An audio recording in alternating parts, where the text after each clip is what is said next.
Hello. 4 minutes after 10 is the time. You're listening to James O'Brien on LBC. And what question do you think? You'll never get this in a million years. I'll be amazed if you do.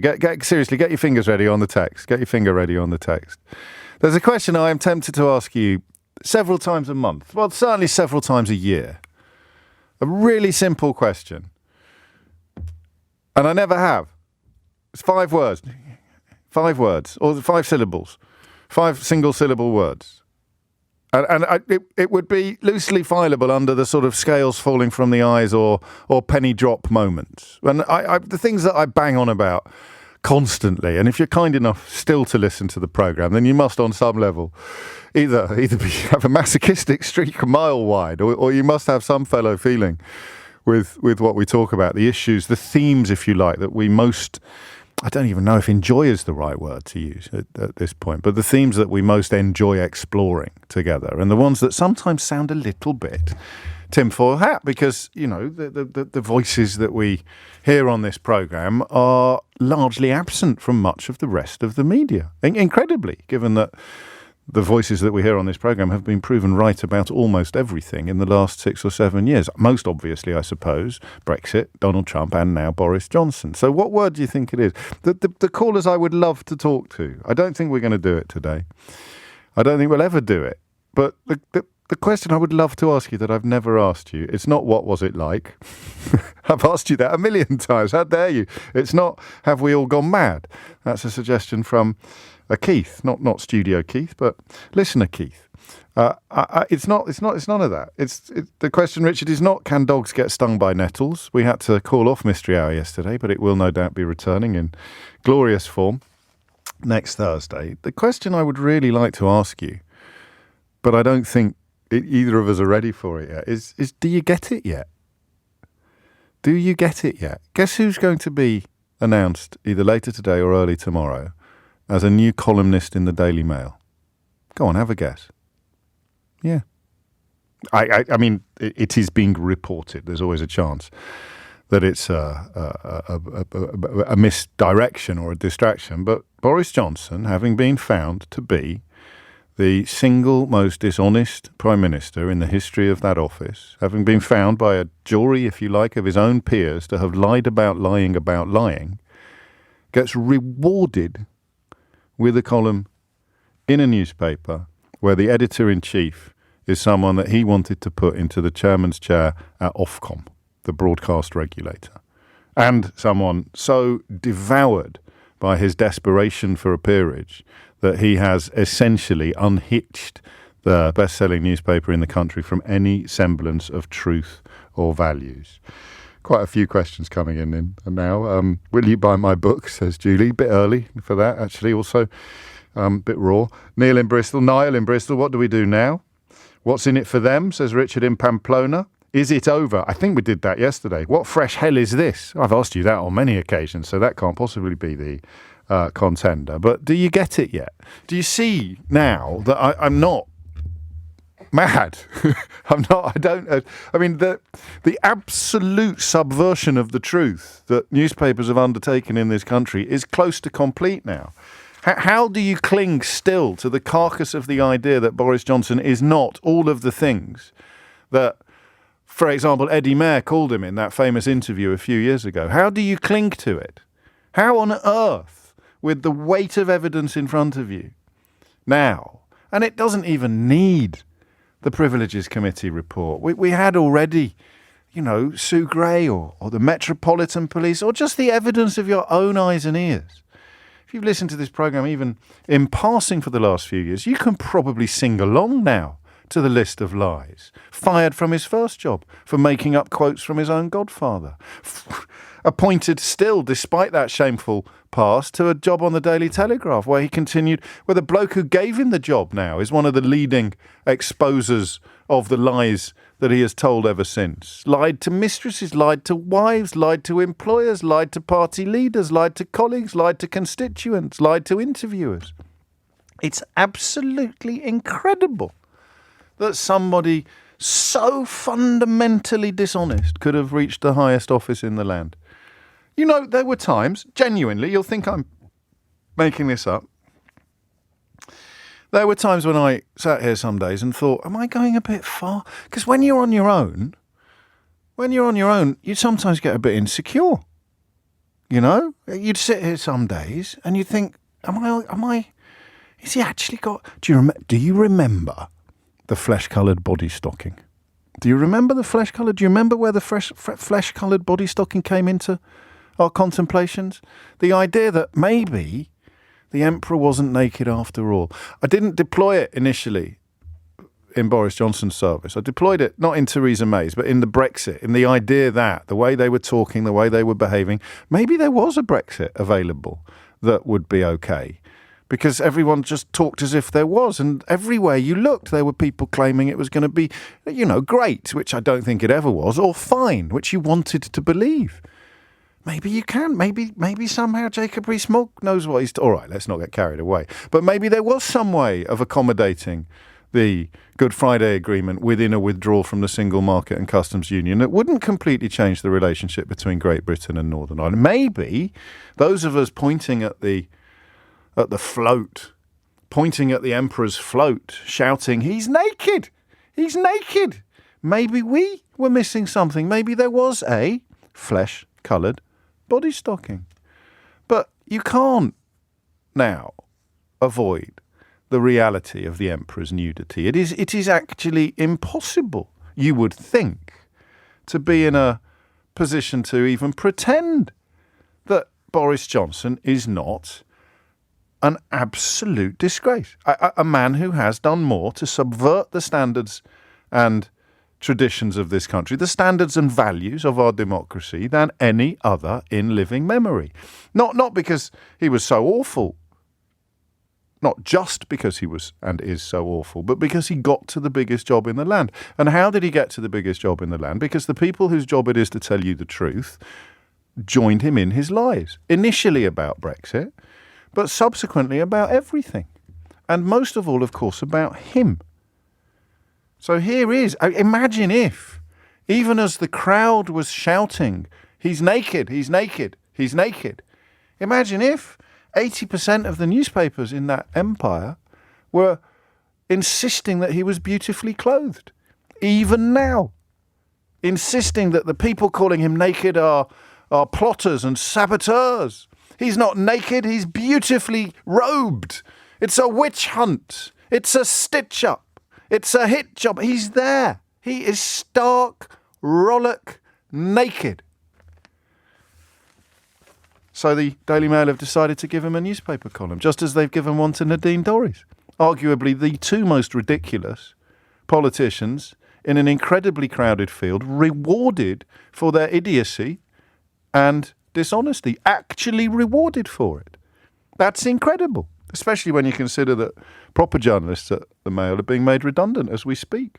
They are actually being rewarded. So that's why this morning I was tempted to say, do you get it yet? Do you see how bad it is? It's not just, business as usual, that's a little bit rum. It's absolutely rotten to the core. The same people that spent 2 weeks pretending that Keir Starmer had a case to answer for eating a curry will already, well, possibly not already, but before the day is out, certainly before the weekend is out, they'll be pretending that this doesn't matter or that people want to move on or that the world turns. How many things do these clowns have to pretend that people want to move on from? They want to move on from Partygate. They want to move on from Brexit. They want to move on from Boris Johnson's shame. They want to move on from Sue Gray. They want to move on from the Metropolitan Police fines. They want to move on from the 40 hospitals lie. They want to move on from the PPE scandal. No, they don't. And if they do, it's only because so much of the so-called Fourth Estate is dedicated to not just broadcasting these lies, but inflating them. So where do they go this morning? Tory revolt over vindictive bid to banish Boris. It's beyond, what would you call it? It's beyond, it's almost beyond comprehension now. The pure cultishness of what is happening here. Because it's not just a refusal to accept reality. That you could just about understand. Listen, if I had spent the last, 10 years blowing smoke up Boris Johnson's backside, telling you to vote for Brexit, even perhaps telling you that Liz Truss was going to turn out all right, then I would probably today be talking about I don't even know. Cricket? No, I probably am going to talk about cricket a bit. I don't know what I'd be talking about today. I hope I wouldn't be so bent that I'd pretend that this didn't matter or that it was time to move on. That would be disgusting, frankly, an appalling betrayal of my the most basic responsibilities that I have to you. But this is beyond sticking your fingers in your ears and going, la, la, la, la, la, don't want to talk about it. This is actively doubling down on the deceiver, promoting him. Not just defending him, but promoting him, hiring him, signing him up. And the same with Doris. And Rees-Mogg popping up on telly now, got his own TV show or radio show somewhere. After their champion has been completely disgraced. It doesn't make sense. It doesn't make sense because I think it would be quite easy, wouldn't it, for these people just to cut loose and pretend it never happened. So you just say, right, that's it now. Boris Johnson is dead to me. I have debased and humiliated myself on an epic level by offering up support and defence of a man who deserved neither, and now I'm just never going to mention him again. You know? This desperate need to return constantly to the trough and feed more on his lies, and then regurgitate them, and then repeat them, and then defend them, and then insist that he's a man more sinned against than sinning. It's incredible, right? It doesn't make sense. You saw it a little bit with the last leader of the Labour Party, just an utter inability to acknowledge observable truth. In his case, basic unelectability. In Boris Johnson's case, base immorality. And yet, they're still there. They're still queuing up. Not just looking the other way, not just offering up distraction, not just defending, but actively promoting. This is a man who raised his standard yesterday and called for people to gather in his support. Do you know who turned up? Nadine Dorries, Jacob Rees-Mogg, Gito Harry and Brendan Clark-Smith. At that point in your life, most of us would probably think, okay, yeah, I might pack up and go home now. But not him and not them. And today we're going to talk about them. We're going to talk about the newspapers, in this case the Daily Mail, and the individuals, in this case Jacob Rees-Mogg and Gito Harry and Nadine Dorries and who was the other one? Brendan Clark-Smith, who had his trousers pulled down by Victoria Derbyshire on Newsnight last night in the most humiliating fashion. And it's not a question that we've asked before about what do they see in him or what do they get in return, because the question's changed now. When the facts change, the questions change, and the facts have changed. The absolutely irrefutable fact that he is a disgusting liar, because the contempt that he displayed towards the Privileges Committee moves it into a whole new level of democratic damage. Again, people pretending not to understand this, the Mail, the Telegraph, the Express, maybe even some broadcasters, pretending not to understand this. The 90 days is a direct consequence of him breaching the confidence of the Parliamentary Privileges Committee, given a document that had, across the top, in capital letters, strictest confidence. You can't share it. You mustn't reveal its detail. And then he's on the blower to his friends, to his forelock-tugging journalist. He's on the blower getting his defence, his version of events out, even as he knew he wasn't allowed to. That's where the contempt was compounded. That's when it moved through 3 stages: contempt and then contempt and then contempt. Incredible. For even the most cursory student of political history, this is epochal. This is chapter-level stuff in histories of British politics. This is Anthony Eden, Neville Chamberlain, Lord North. This is the catalogue of the worst ever prime ministerial moments. It's a contender for the very top spot. And still these people pop up to defend him. And still people invite them. Gito Harry, Jacob Rees-Mogg, Nadine Dorries, Brendan Clark-Smith. It's incredible. So now that we are having our noses, forgive me for this image, I don't think I'll return to it, but we have now had our noses rubbed in the emperor's nakedness so completely that you wonder whether you'll ever be able to wash off the stench. What the hell explains the Daily Mail giving him a column? The former leader of the House of Commons claiming that the Privileges Committee was a kangaroo court. Nadine Dorries, I don't know that I've got the words to describe what Dorries is up to at the moment. I think she should probably be left alone with her delusions. But what now that the evidence is so complete, so irrefutable, so insuperable? What the hell explains these people? That's the question. Why can't they just cut loose? What do they lose? 0345 6060 I'm not even asking why they're not doing mea culpas. Why they're not standing in the town square self-flagellating and shouting, sorry, sorry, sorry. That's fine. No one ever does that, or hardly anyone ever does that. I'm just asking, why don't they just let it go? Why don't they just let it go?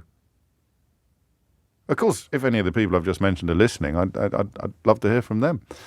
You should know the number by now, 0345 6060 It doesn't get worse than this. And yet, here's the Daily Mail giving him a newspaper column. And here's the former leader of the House of Commons, Jacob Rees-Mogg, calling a privileges committee of his peers a kangaroo court. It's 19 minutes after 10. Hit the numbers now, you will get through. 22 minutes after 10 is the time. Just try and imagine what you'd do in their shoes, right? If you'd spent the last 10 years blowing smoke up Boris Johnson's backside, either as a colleague or as someone ostensibly paid to tell the public the truth about politics, and now it's over, the gig is up, what would you do? Surely you'd just say, right, we need a new shtick, lads. We need a new grift. We need something. But they're not. They're doubling, they're tripling down. Daily Mail giving him a column, and it would seem a handful of Tory MPs determined to defend the indefensible, while a currently unknown number of cowards will abstain on Monday, in much the same way that the Republican Party has failed to call out the moral depravity and indeed the political and criminal depravity of Donald Trump. Craig is in Keighley. Craig, you can kick us off this morning. What do you want to say? James, thank you. I've been waiting for you to answer this question for some time. Well, hang on. How did you know that he was going to get found so egregiously guilty by the privileges committee? Well, actually, that's a rhetorical question, isn't it? I think you've asked a lot of rhetorical questions recently, James. You're not wrong. Just by way of background, I'm in recovery from narcissistic abuse. Okay.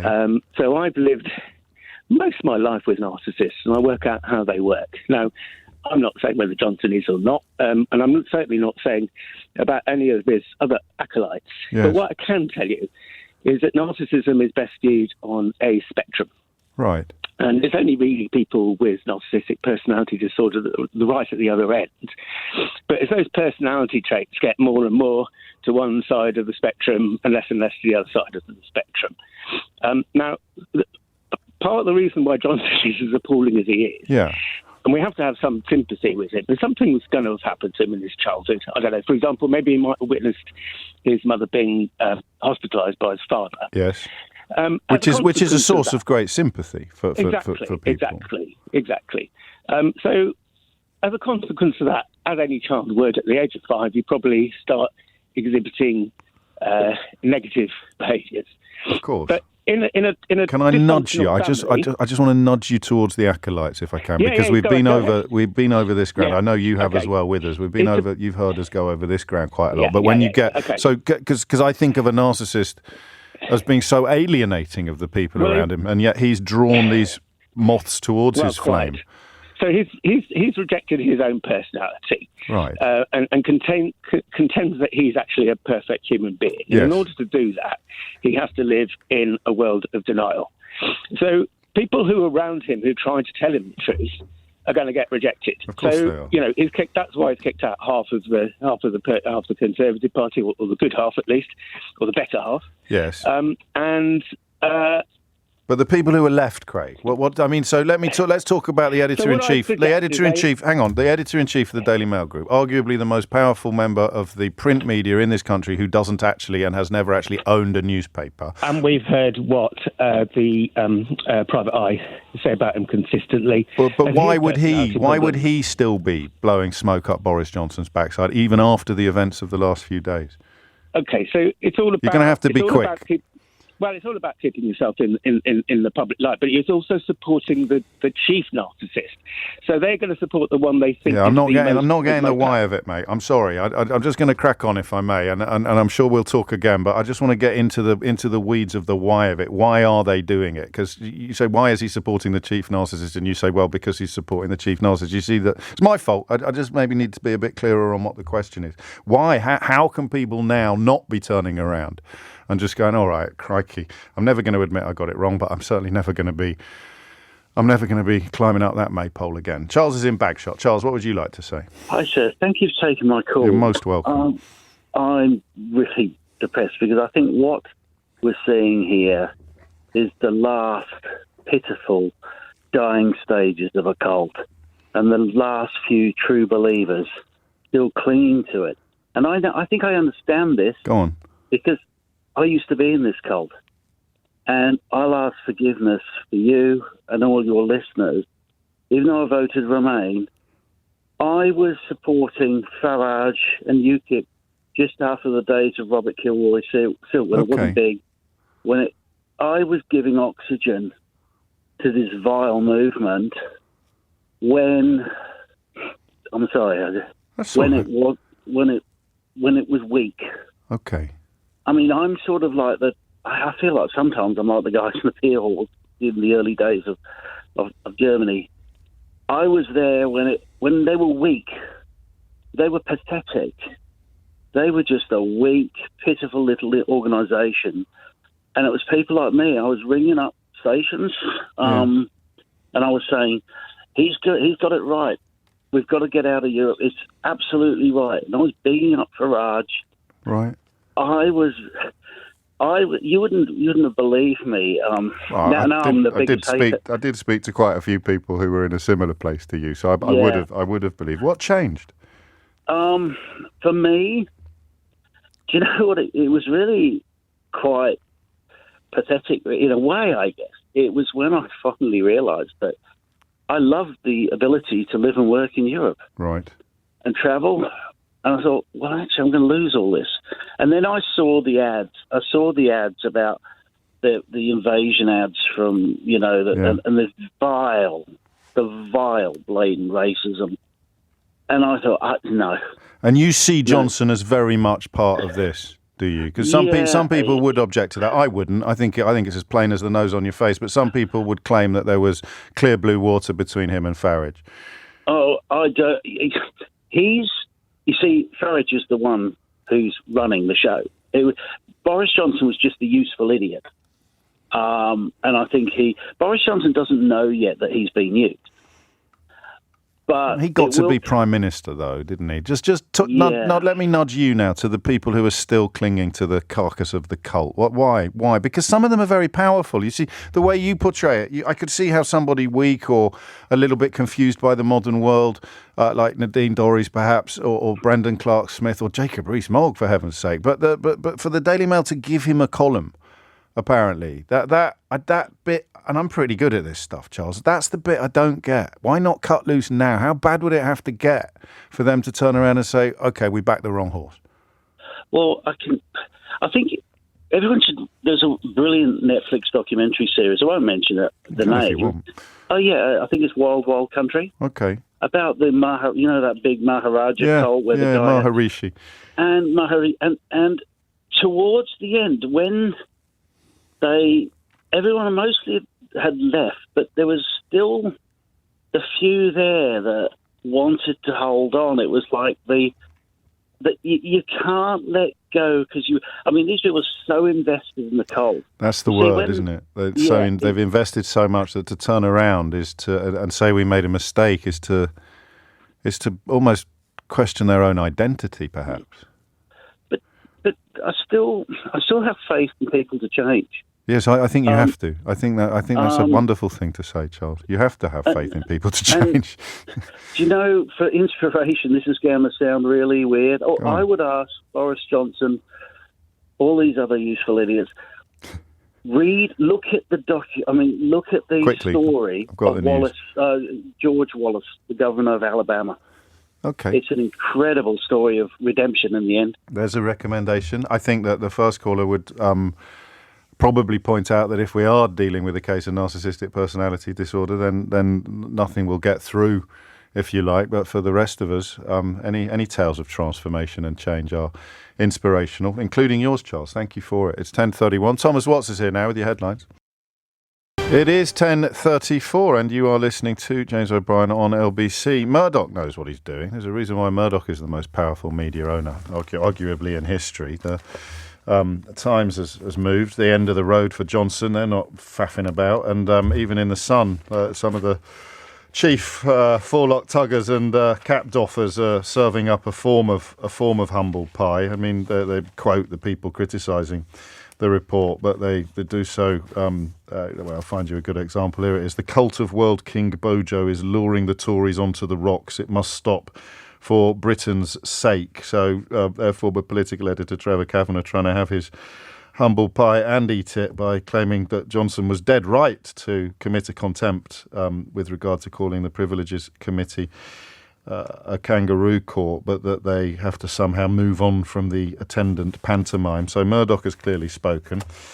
But over at the Mail and the Express and the Telegraph, the absolute madness continues. And it really is madness. You remember David Frost? There's someone you never would have heard of if it wasn't for the promotion of Boris Johnson and all of the attendant lies. David Frost, who negotiated the Brexit deal that he was trying to disown before the ink was dry.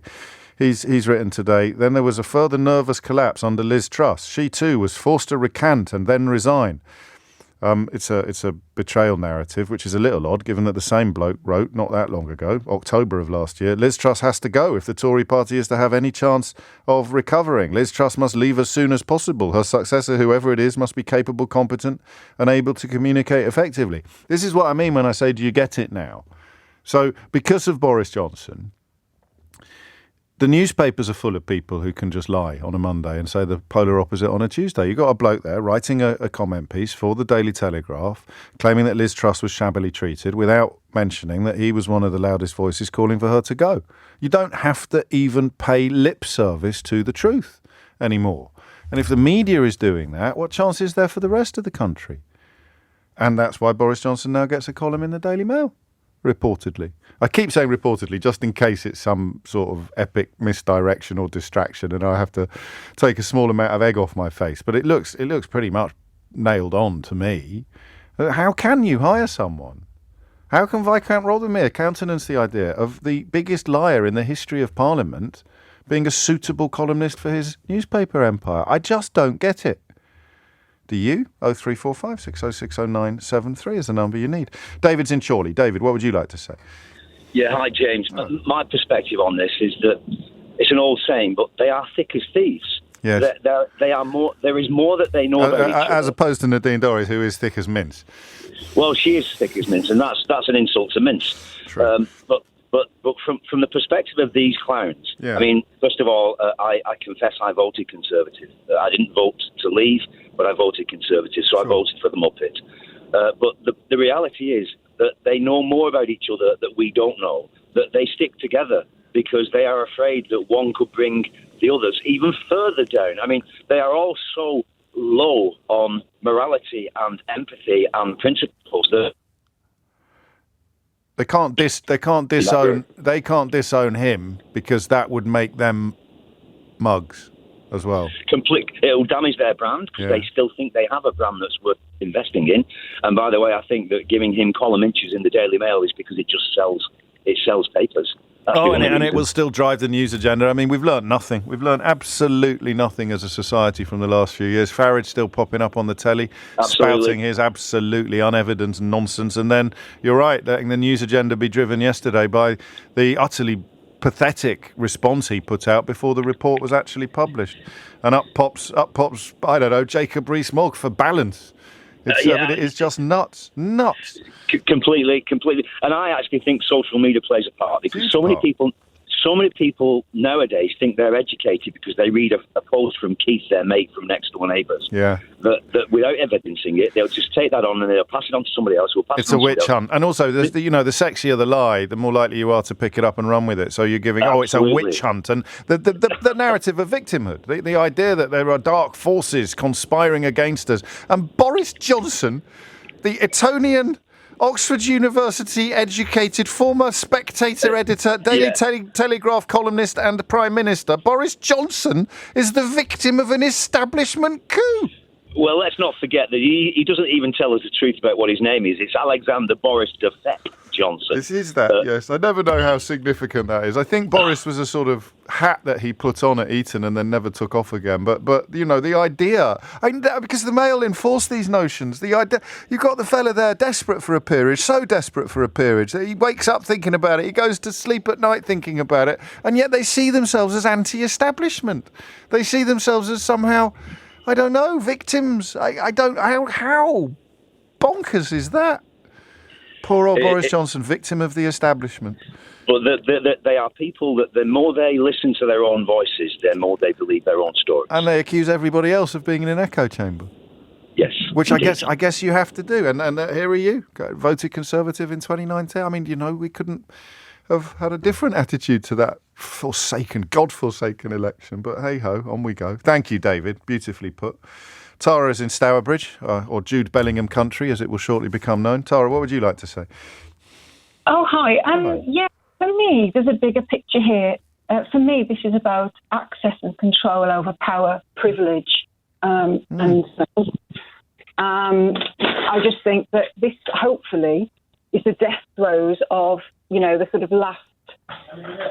You're all right. You got someone else in the back. We just had a delivery turn up, which is the most awful time. Fantastic. Well, take your time, Tara. No, but we've got plenty of time. Make sure make sure it's all there. You don't want to open the box after you've hung up and find out that there's a wheel missing. Isn't that just typical? It is anyway, just typical. Sorry, back to my point. Carry on. I think there's a much bigger picture here about power, privilege, and greed and the access to it. And to me, these institutions and sort of sort of the Daily Mail and people like Boris Johnson and the people that they represent, you know, Boris to them is access to those halls of power, is access to those levers of power. That's why they tried to get him into power in the first place. It's why there's a concerted media effort. One of us. He's one of us, and he'll act in our interests. You know, and I think, you know, everything else that they try to sell about him is a complete delusion. But they need to hold on to that delusion for as long as they can, because they want to be able to do whatever they want to do. And to have someone like Boris and his cronies who are prepared to ride roughshod over democratic processes, well, that's a crucial point, over committees and everything else, is in their best interest. You know, they're on the cusp, dare I say it, through complete neglect of collapsing and therefore privatising the NHS. Maybe. They're just priming the public to be ready to accept that, because at the moment it would be sort of political suicide, but at some point it won't be if they continue along on this vein.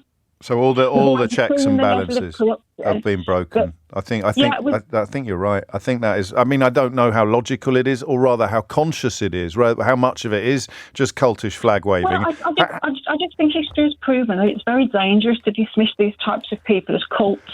Yes, that's very true. At some point, and I dare not go there too far because I don't want to make comparisons, obviously, with something like that to Germany. But, you know, everyone at some point who starts these kind of things is often dismissed as a cult, as a joke. And while I hope this is the death throes of them, I do see this as a last-ditch attempt to try and hold on to those levers of power. God forbid that sensible people would get in control of Parliament again, would be in control of the democratic process again, would respect our institutions and that type of thing. Well, I want to pick up on that word institutions, Tara. Thank you. I'll let you get to your delivery. Make sure it's all there, because that's the bit that I'm struggling with.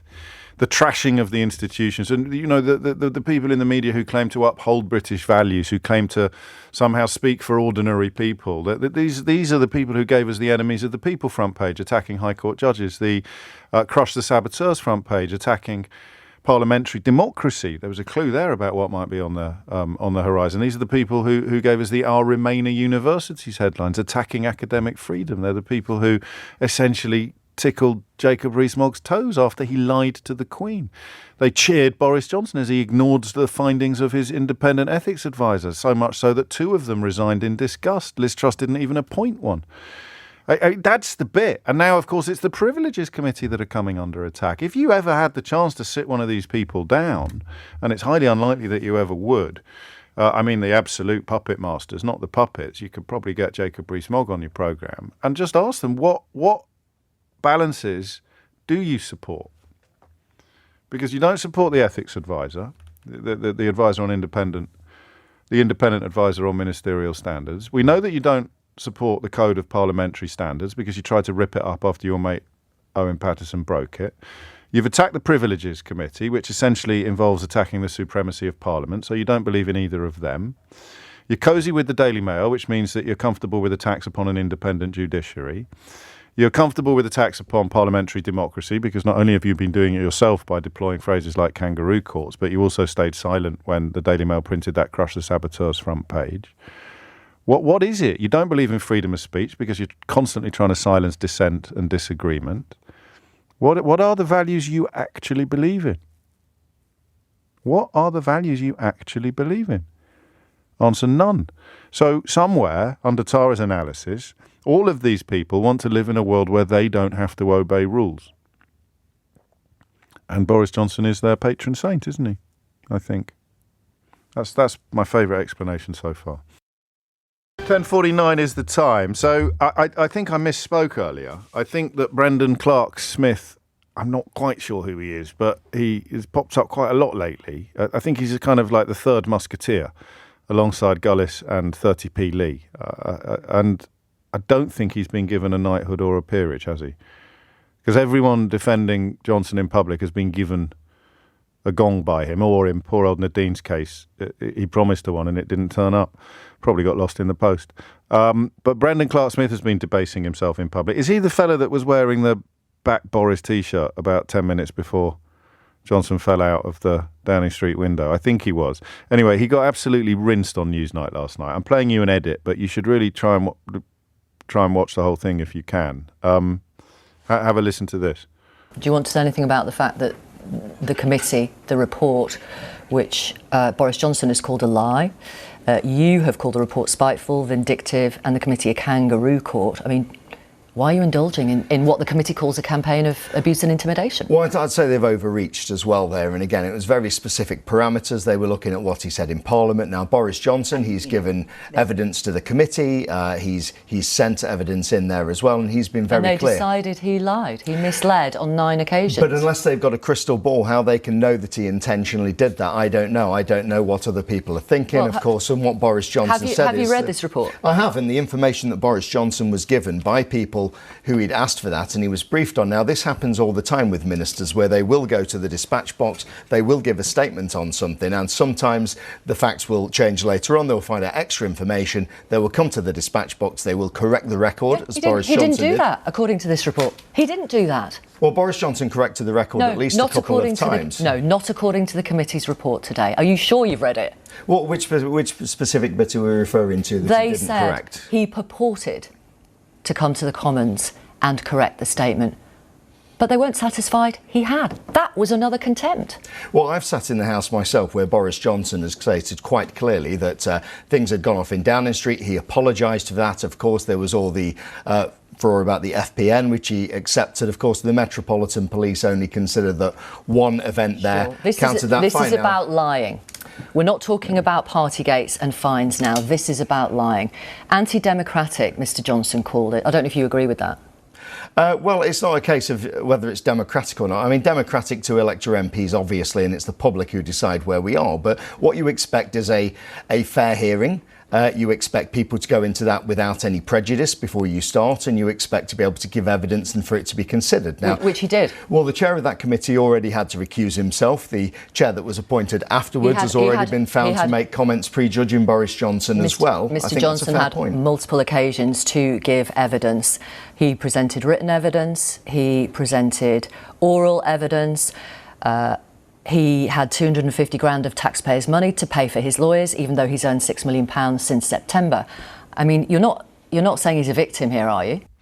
Victoria Derbyshire, they're doing a bang-up job on Newsnight of revealing what an absolute weapon this Brendan Clark-Smith bloke is.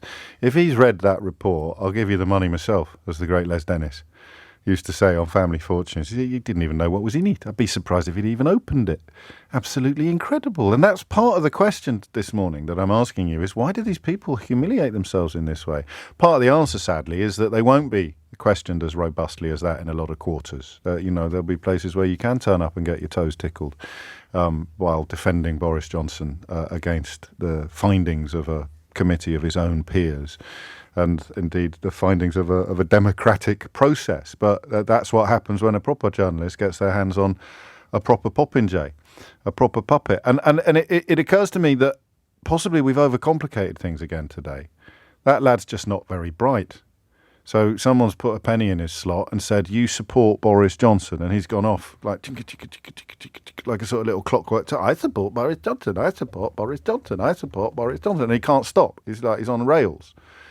And you come along and say, there's a report that proves he's a massive liar. I support Boris Johnson. The report must be wrong. I support Boris Johnson. The support must be... Do you see what I mean? Like a little clockwork soldier.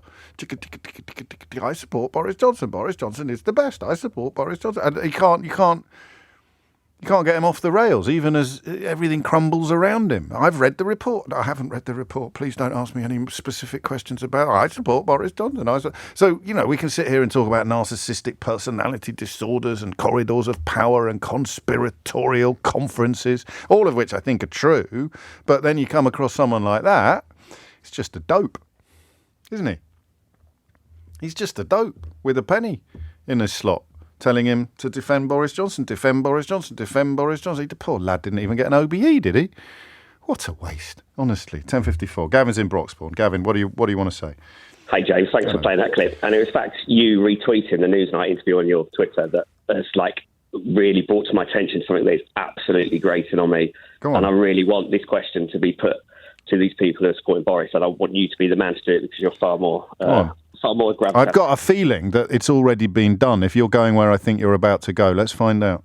I heard 3 or 4 times in the space of 12 hours yesterday, listening to LBC all day, people supporting Boris saying, really? No one knows what's in his head. Yeah, that is the lie. For that to be used so many times, and well, it was in his defence. You see, he even used the phrase "Mystic Meg." We did actually we covered this yesterday.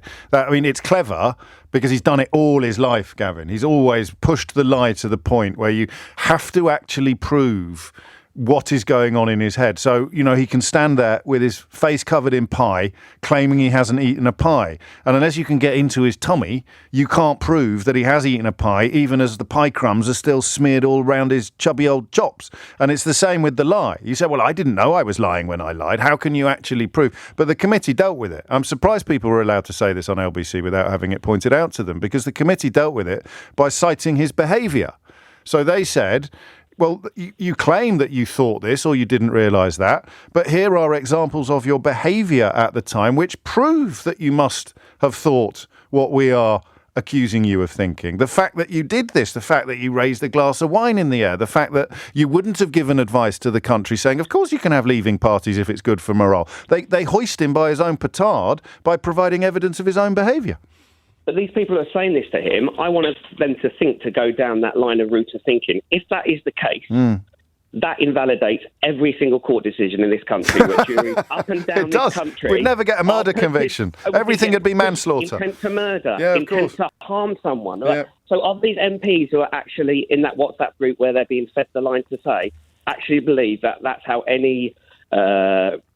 review of any gravitas, any court case, any trial, just because we don't know what's going on in that head. That case, we'll let him off the murder charge. It was an accidental murder, or he didn't mean to coerce his wife in that, domestic abusive marriage, or go. You can't go down that line. You can't prove that. You can't prove what I was thinking. Therefore, I'm never going to be held responsible for anything. Absolutely, we can't. We might as well just close the courts tomorrow.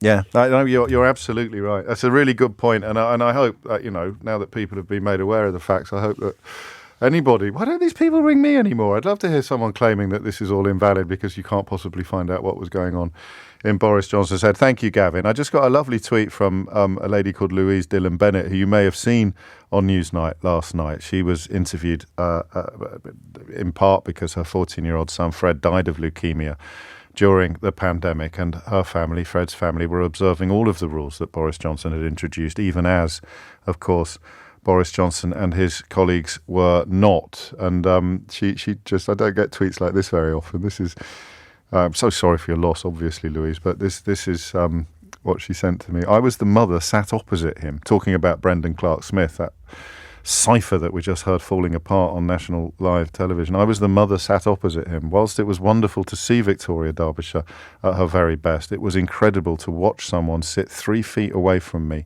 and tell me to feel sorry for Boris Johnson. Louise, who lost her boy during the pandemic while observing all the rules, being encouraged by Brendan Clark-Smith to feel sorry at this time for Boris Johnson. That's worth pausing on, isn't it? Because we've spent an hour asking what the hell is wrong with these people. There's some pretty compelling evidence for the prosecution, Brendan, no? Telling her to feel sorry for him when the extent of his sympathy for her son and her family seems to be zero. Contempt even for the inquiries into his own conduct. Good Lord. Important conversations today. I planned to move on to a slightly different line of inquiry now, which has been prompted by some of the calls that we've taken in the last 2 days. However, there's so many people waiting to continue this bit. I think we'll knit the two together probably. I want to know, we all know what it's like to be governed by a pathological liar, right? We can agree on that now. That's not an opinion, is it? That's counting. He lied about lying about lying. It doesn't get more copper-bottomed than that. So we all know what it's like to be governed by a pathological liar. At some point in the next hour, I will start asking you this question. What's it like to live with one? What's it like to live with a pathological liar? What's it like to deal with somebody who is actually incapable of telling the truth? If the country has been gaslit, you probably have a better understanding of it because you have been personally gaslit at some point in your life. I would love to hear your story. 3 minutes after 11 is the time, and you're listening to James O'Brien on LBC, where the spectacle of someone who lied to the late Queen about proroguing Parliament, commenting upon the probity of a privileges committee in Parliament, has, if irony wasn't already dead, then perhaps it is now. But just a quick word of explanation. The reason why you hear from people like Jacob Rees-Mogg is because nobody else is coming out to defend Boris Johnson, and the model of the news is that you have events when things change, and today's change in the story is the very small rebellion or potential rebellion that is on the card. So you need to speak to someone who's prepared to put their head above the parapet, and that sadly reduces you to a gene puddle that currently contains Nadine Dorries, Jacob Rees-Mogg, Brendan, what's his name, Clark-Smith, and Gito Harry. And do you want to know, what if you were Brendan Clark-Smith and you'd humiliated yourself like that on the telly last night? What would be the worst thing that could happen now? You know, you're kind of doing your Boris Johnson tribute act while presumably hoping for a few crumbs to fall from the great man's table as he prepares to take up his new column on the Daily Mail. So that means he got fired from the Times for lying. He got chased out of Parliament. Or rather, no, he got fired from the Times for lying. He ran away from Parliament after being busted for lying, but he gets a reward from the Daily Mail for being a liar. That's a pretty neat summation, I think, of where we are. And I can tell you what the worst thing that could happen to the people behind this so-called rebellion is. It would be Boris Johnson telling supporters not to oppose the Privileges Committee report in the Commons next week. We'll show them, Boris. We'll show them, Boris. We'll stick up for you. We've got your back, Boris. And then he has let it be known, apparently, and this is according to Stephen Swinford, the political editor of The Times, who hasn't put a foot wrong for years, as far as I can tell. His sources and his coverage of these shenanigans have been absolutely impeccable. He tweeted 20 minutes ago, Boris Johnson is telling supporters not to oppose the Privileges Committee report in the Commons next week. So that's the vote on Monday. He says he wants to move on. And he doesn't see it as having any practical effect. So they've all debased themselves, humiliated themselves and embarrassed themselves. Well, I say all. Jacob Rees-Mogg, Brendan Clark-Smith, Nadine Dorries and Gito Harry. They've all humiliated, debased and embarrassed themselves in support of something that Boris Johnson has now let it be known he doesn't want after all. If only there'd been some sort of warning that defending him or allying yourself with him or sticking up for him would lead to your own humiliation, or even just being in the same room as him, as that fellow who ended up as chairman of the BBC discovered. 6 minutes after 11 is the time. Is it, I mean, how fair would it be to go all in on one of them? If we were to go all in on Brendan Clark-Smith. I've had a couple of tweets from Bassett Law. So he presumably is doing this because he thinks it's what his constituents want. He wants He thinks his constituents want him to deny the observable truth, to buy into these absolute nonsenses about Harriet Harman or Bernard Jenkin or the rest of them. I've said this a few times. It's important to say it again, right? The only circumstances in which Boris Johnson would have had to leave the House of Commons under any steam other than his own would have been as a consequence of the findings of a committee with a Conservative majority, a vote in the House of Commons with a Conservative majority, and then a recall by-election in a constituency with a Conservative majority. It's hard always with Johnson and Trump to know where best to focus attention that might help people being misled or lied to, where best to focus this attention. Because there is so much. It's the old Steve Bannon model of flooding the zone with excrement. But what are you going to zone in on first for people claiming that he's a victim or that he's more sinned against than sinning? What should Jacob Rees-Mogg be made aware of if he's going to continue punting this nonsense even after Boris Johnson has told the so-called rebels to stop rebelling? Well, it's pretty straightforward. It's a committee with a majority of Conservatives appointed by Boris Johnson, effectively, through the Tory chief whip. So he put them there. They unanimously selected their chairman, Harriet Harman. They have found him to be in grave and egregious contempt of Parliament. And then he was in contempt again for essentially disobeying the most basic requirements of honour and going public with his thoughts about a report that he wasn't allowed to go public about. So the only circumstances in which he leaves Parliament under any steam other than his own are when a committee with a Conservative majority reports to a House of Commons with a Conservative majority, and they then respond by facilitating a by-election in a constituency with a Conservative majority. So 3 Conservative majority institutions would all need to contribute to a scenario in which Boris Johnson could have lost his seat in the House of Commons. Instead, brave Sir Boris ran away. Brave Sir Boris ran away. And all of his defenders, all of his supporters, all of his forelock tuggers, they all look ridiculous. And how do you avoid looking ridiculous? Have you seen those memes on Twitter? The I'm not owned memes. When someone, I apologise for using the argot of youth, but to own someone is to destroy them in an argument. You may have heard it happen on this radio programme a few times. So, and then the person who's been owned goes, I'm not owned. There was one not long ago. I can't remember who it was. Was it the Kebab Awards bloke, who actually literally in the middle of the conversation started going, this is fine. This is fine. There's actually a meme on the internet of a dog sitting in a burning building going, this is fine. This is fine. So there's a history, a tradition of memes taking the mickey out of people who've been completely rinsed and yet are standing there insisting that it's not them that have been rinsed. That's why Boris Johnson has got a column in the Daily Mail. That is the Daily Mail going, I'm not owned. I'm not owned. This is fine. That is the Daily Mail pretending that their support for Boris Johnson hasn't rendered them a humiliated mess. So we've solved that one. That's all it is.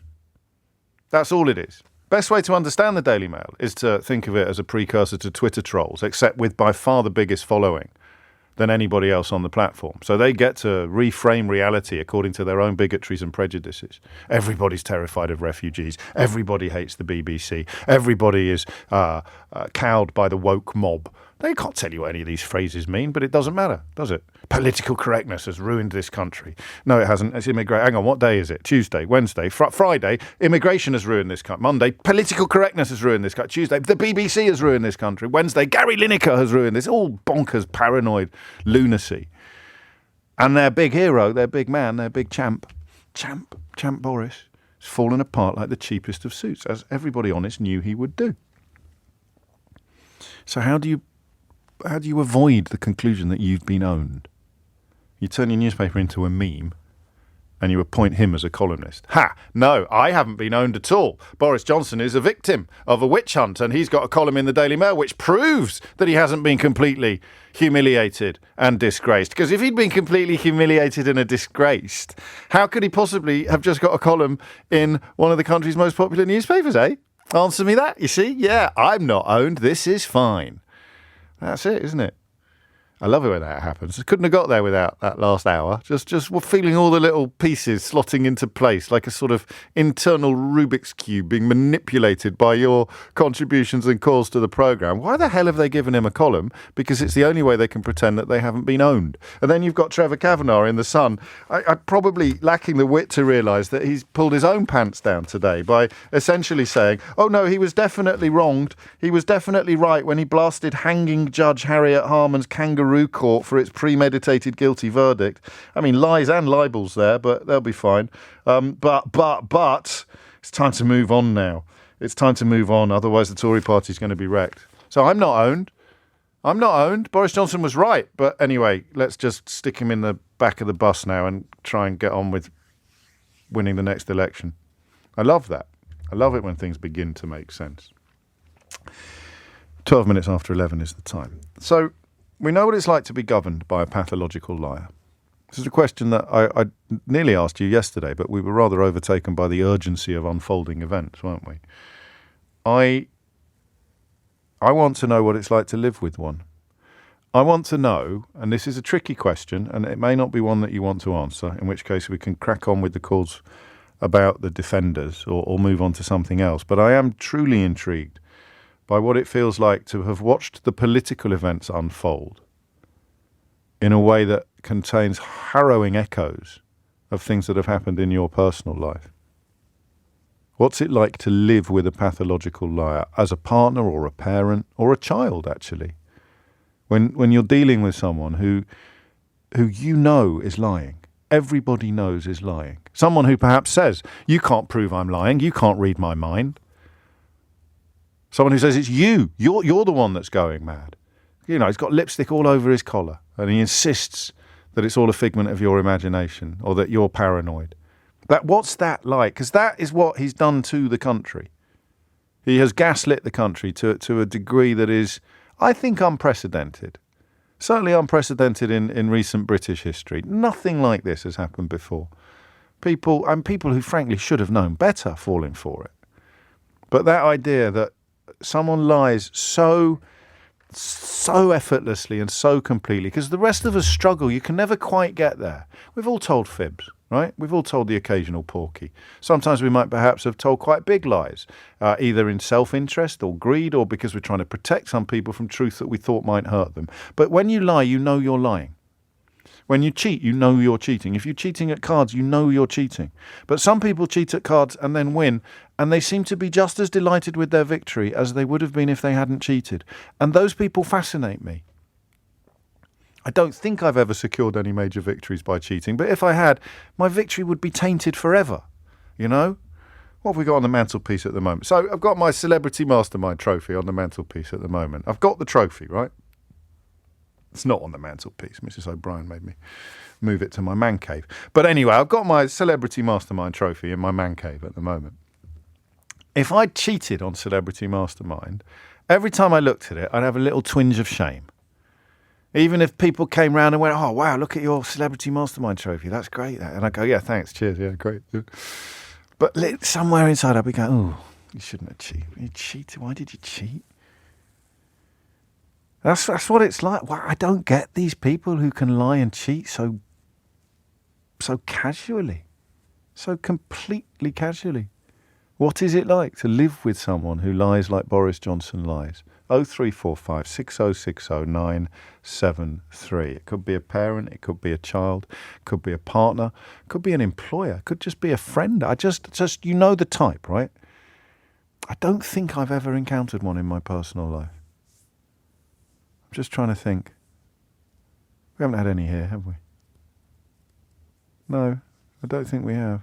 Just I think maybe right back in the day, in the very earliest days of my career, but I didn't have much to do with them. They just had a reputation for, it wasn't so much false accusations as saying things that were demonstrably not true, knowing that people wouldn't call it out.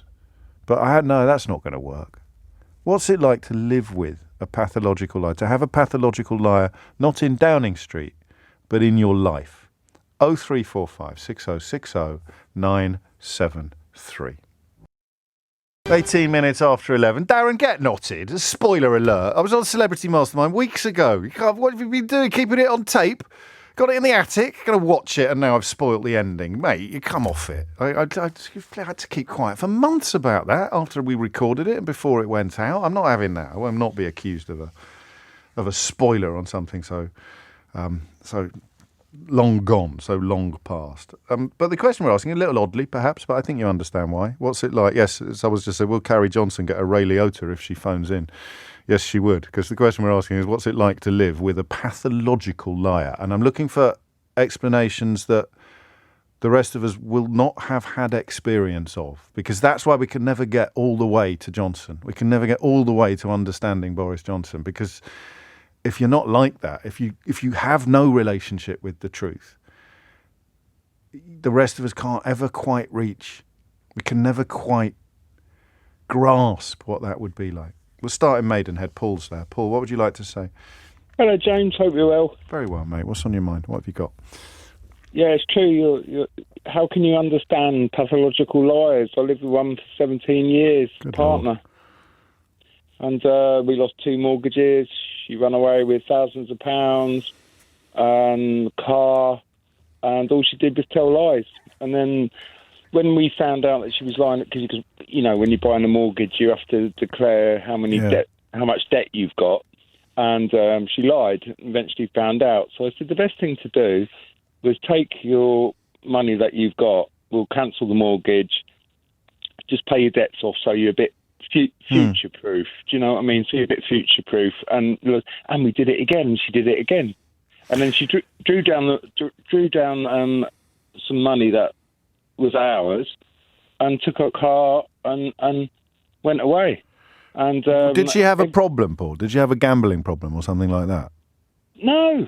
She just wanted all the money for herself. And when you said to her, "Where's my money?" what would she say to you? Where were the? I'm trying to get to that point where she used to go off to hotels, James, and like when we used to have conversations about real stuff, real important financial stuff. Yeah, she used to not arguments, just a discussion. She'll get in her car and go to a hotel for 3 days, and that will cost us even more money. As a way of avoiding the conversation with you. Exactly. So that's evasion as opposed to. Yeah. Complete evasion. Why did? I mean, a lot of people listening, and I'm not. This is not in any way a criticism, because the Daily Mail have just given Boris Johnson a column, so it can happen to anyone. It's mad, it can happen to anyone. But how did you hang around for 17 years? Well, because I only realised it pretty much within the last 6 years of the relationship, and it was. I was like, oh. And, I'm very respectful, so I never opened her post or anything like that. But when it got down to the end of it, it was, oh, you've got this and you've got that. What was she spending it on? Do you know?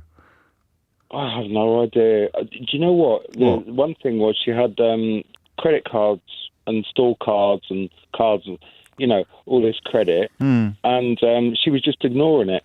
Not even paying the bills every month. So the interest is ticking up. Is this a pathological liar, or is this someone with a problem, with a shopping problem or a gambling problem, who just was running away from reality rather than gaslighting you? I think she was more running away from reality by the sounds of it. I think so. Head in the sand kind of situation. Yeah, which is a little bit different from the Billy Bunter standing there covered in pie, claiming that he's never been near a pie in his life. But God, it must have been awful for you, mate. I sympathise entirely. 11:22 is the time. David's in Islington. David, what made you pick up the phone? Oh, hi, James. Hello. Oh, it's quite cathartic speaking to you. Thank you so much. Well, I hope so. It's only just started. You've put the pressure on me now. I know. Well, there you go. Someone's got to have some pressure on them. Yeah, I knew a guy for many years that was always a pathological liar. He always lied. He lied to get friends. He lied to basically win over people. And I knew he was telling lies, but I thought, you know what? He's fine. It's just a few lies here and there about how he travelled first class because he'd do this, that and the other. And it just wasn't true. So constantly trying to impress people. He was trying to impress people. Okay. He wanted to buy his friends. Yeah. I then, obviously stupidly in retrospect, went to work for him because he ran a reputable, authorised financial services business with reputable intelligent people working for him, and he made a lot of money. Right. And he seemed to be doing the right things, and I started working for him. 5 months into my work with him, I turned up at work and to find the FCA and the City of London Police on the doorstep. Awkward. To find out that essentially he had been running a Ponzi scheme in the background and had stolen large amounts of money from people. And essentially I was out of a job pretty much on that day. I lost wages, etc. And it took me 3 or 4 years to get back on track. Gosh. Now, he essentially... This is all being put down to gambling, but I know for a fact, having worked in a shell of the business subsequently, that wasn't true. It wasn't all true. And whatever went to court, and it's been through the courts and he served a sentence, I know there are certain things that never came out.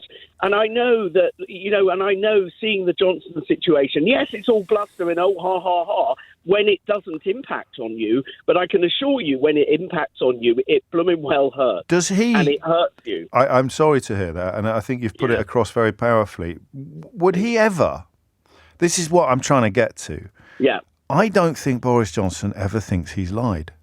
No, and I don't think this person does. In fact, this person wrote to me. Yes. This person didn't write to me, wrote to somebody else while he was in prison. Right. And said specifically, and I have the letter to this day, he said, it would be a mitzvah, i.e. a good deed in Jewish terms is a mitzvah. It would be a good deed for David to visit me in prison.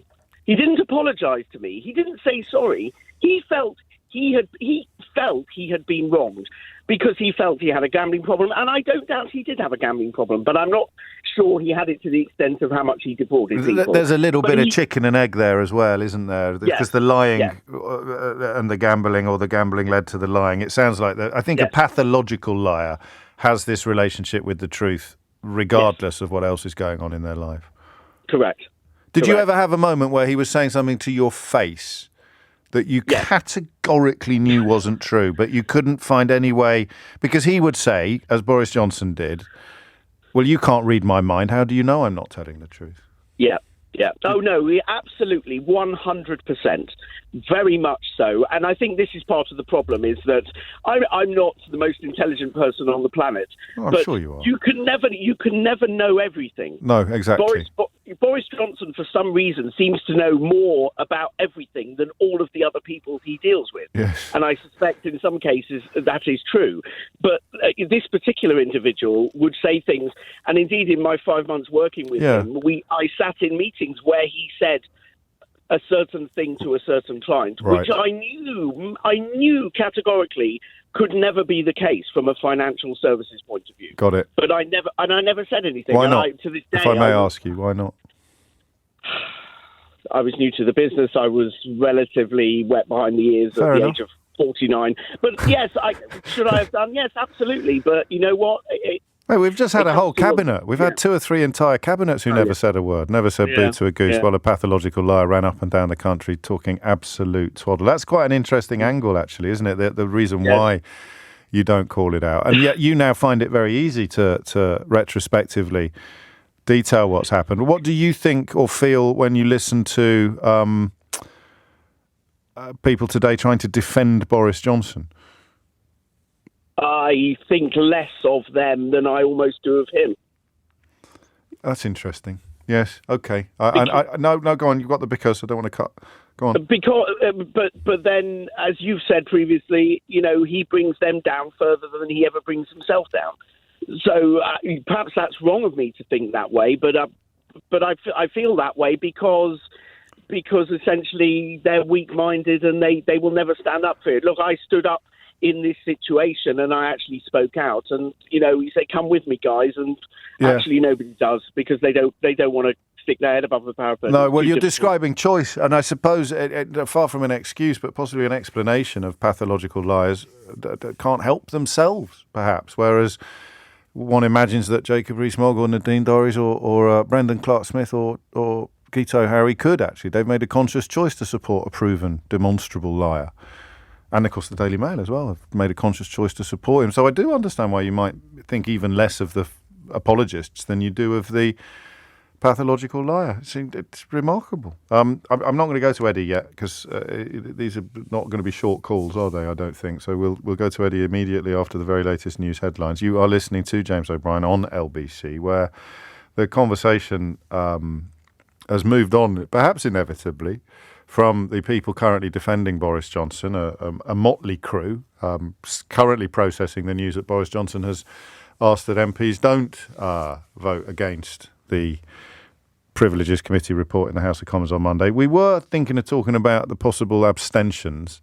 That, to me, is very Republican Party, very Trump Republican Party, where people can't quite bring themselves to do what they know is right, but they also lack the gumption, if that's the correct word to use, to do what they know is wrong. So the alternative is to abstain.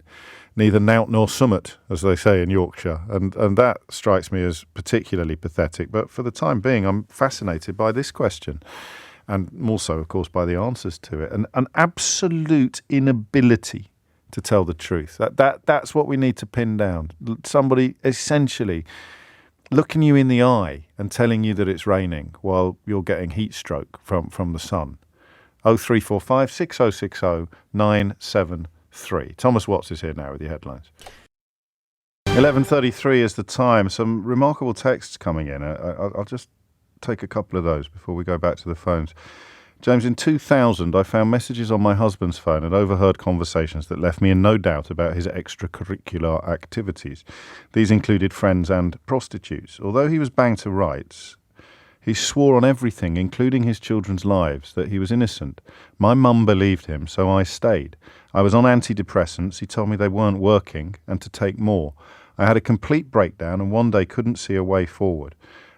Fortunately, I was found in time and with the help of an amazing psychologist began to see what a job he'd done on me. I'd never heard of gaslighting before, but that is exactly what he did to me.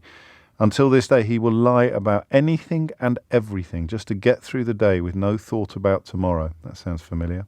Sadly, our son is almost a carbon copy of his father, which is so sad for me to see. I love my son, but I dislike him. Could it be genetic? When I divorced him in 2002, he cried. I've been with a lovely man for 20 years now, but I'm a very cynical person and find it hard to trust.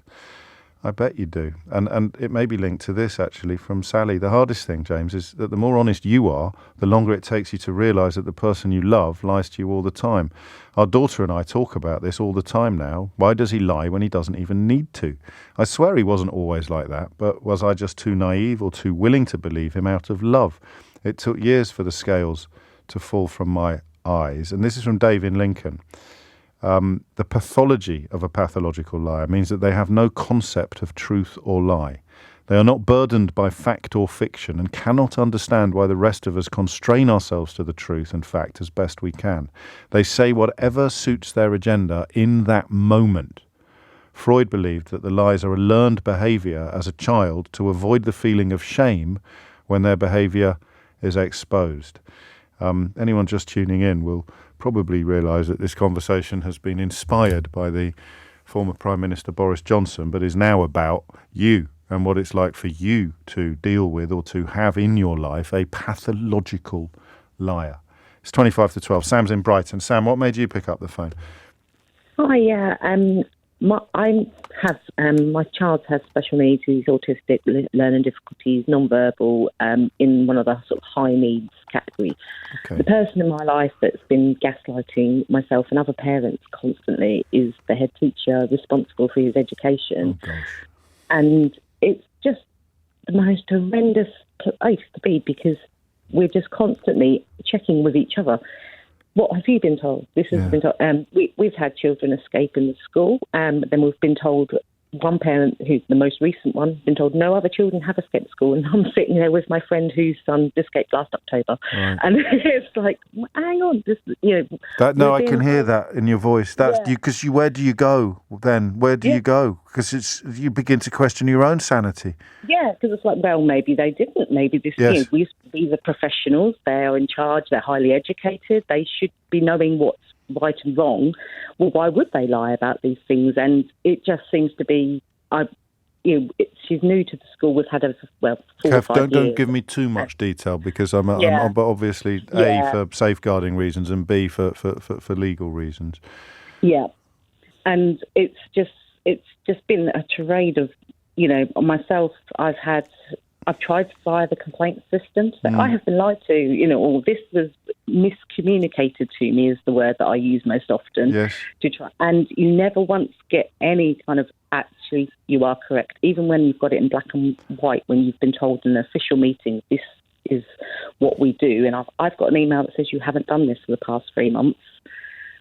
That's and you have, not true. And you just have, and you can sort of prove that you have, but you can't prove what's going on in her mind, as it were. No, exactly. So I can't tell what she was thinking when she was misleading me into believing that. She says I wasn't misleading you. I said that in good faith. All right. What is that? Because I think possibly the key here. I'd be fascinated to know what you think. Normal people, if they lie, they do so with a very clear destination and a very clear purpose. Yeah. If for example, I wanted to take money off you fraudulently and I lied about needing it for an operation, I want the money. That doesn't make me a pathological liar. That makes me a fraudster and a thief. But reading some of the messages coming in, it's almost as if sometimes the victim of the lie has no idea what the purpose of the lie is. On this occasion, it's like a reflex. I mean, in that person's mind, in that moment, the lie is necessary, but from the outside, you can't actually see why. Yeah, I just find in sort of this, I call it the special needs bubble, but where we are, it feels like these lies are. When we try to dissect the lies that we're told, and we're told, oh, well, we wanted to soften it for you because we know you have a hard time. It's like.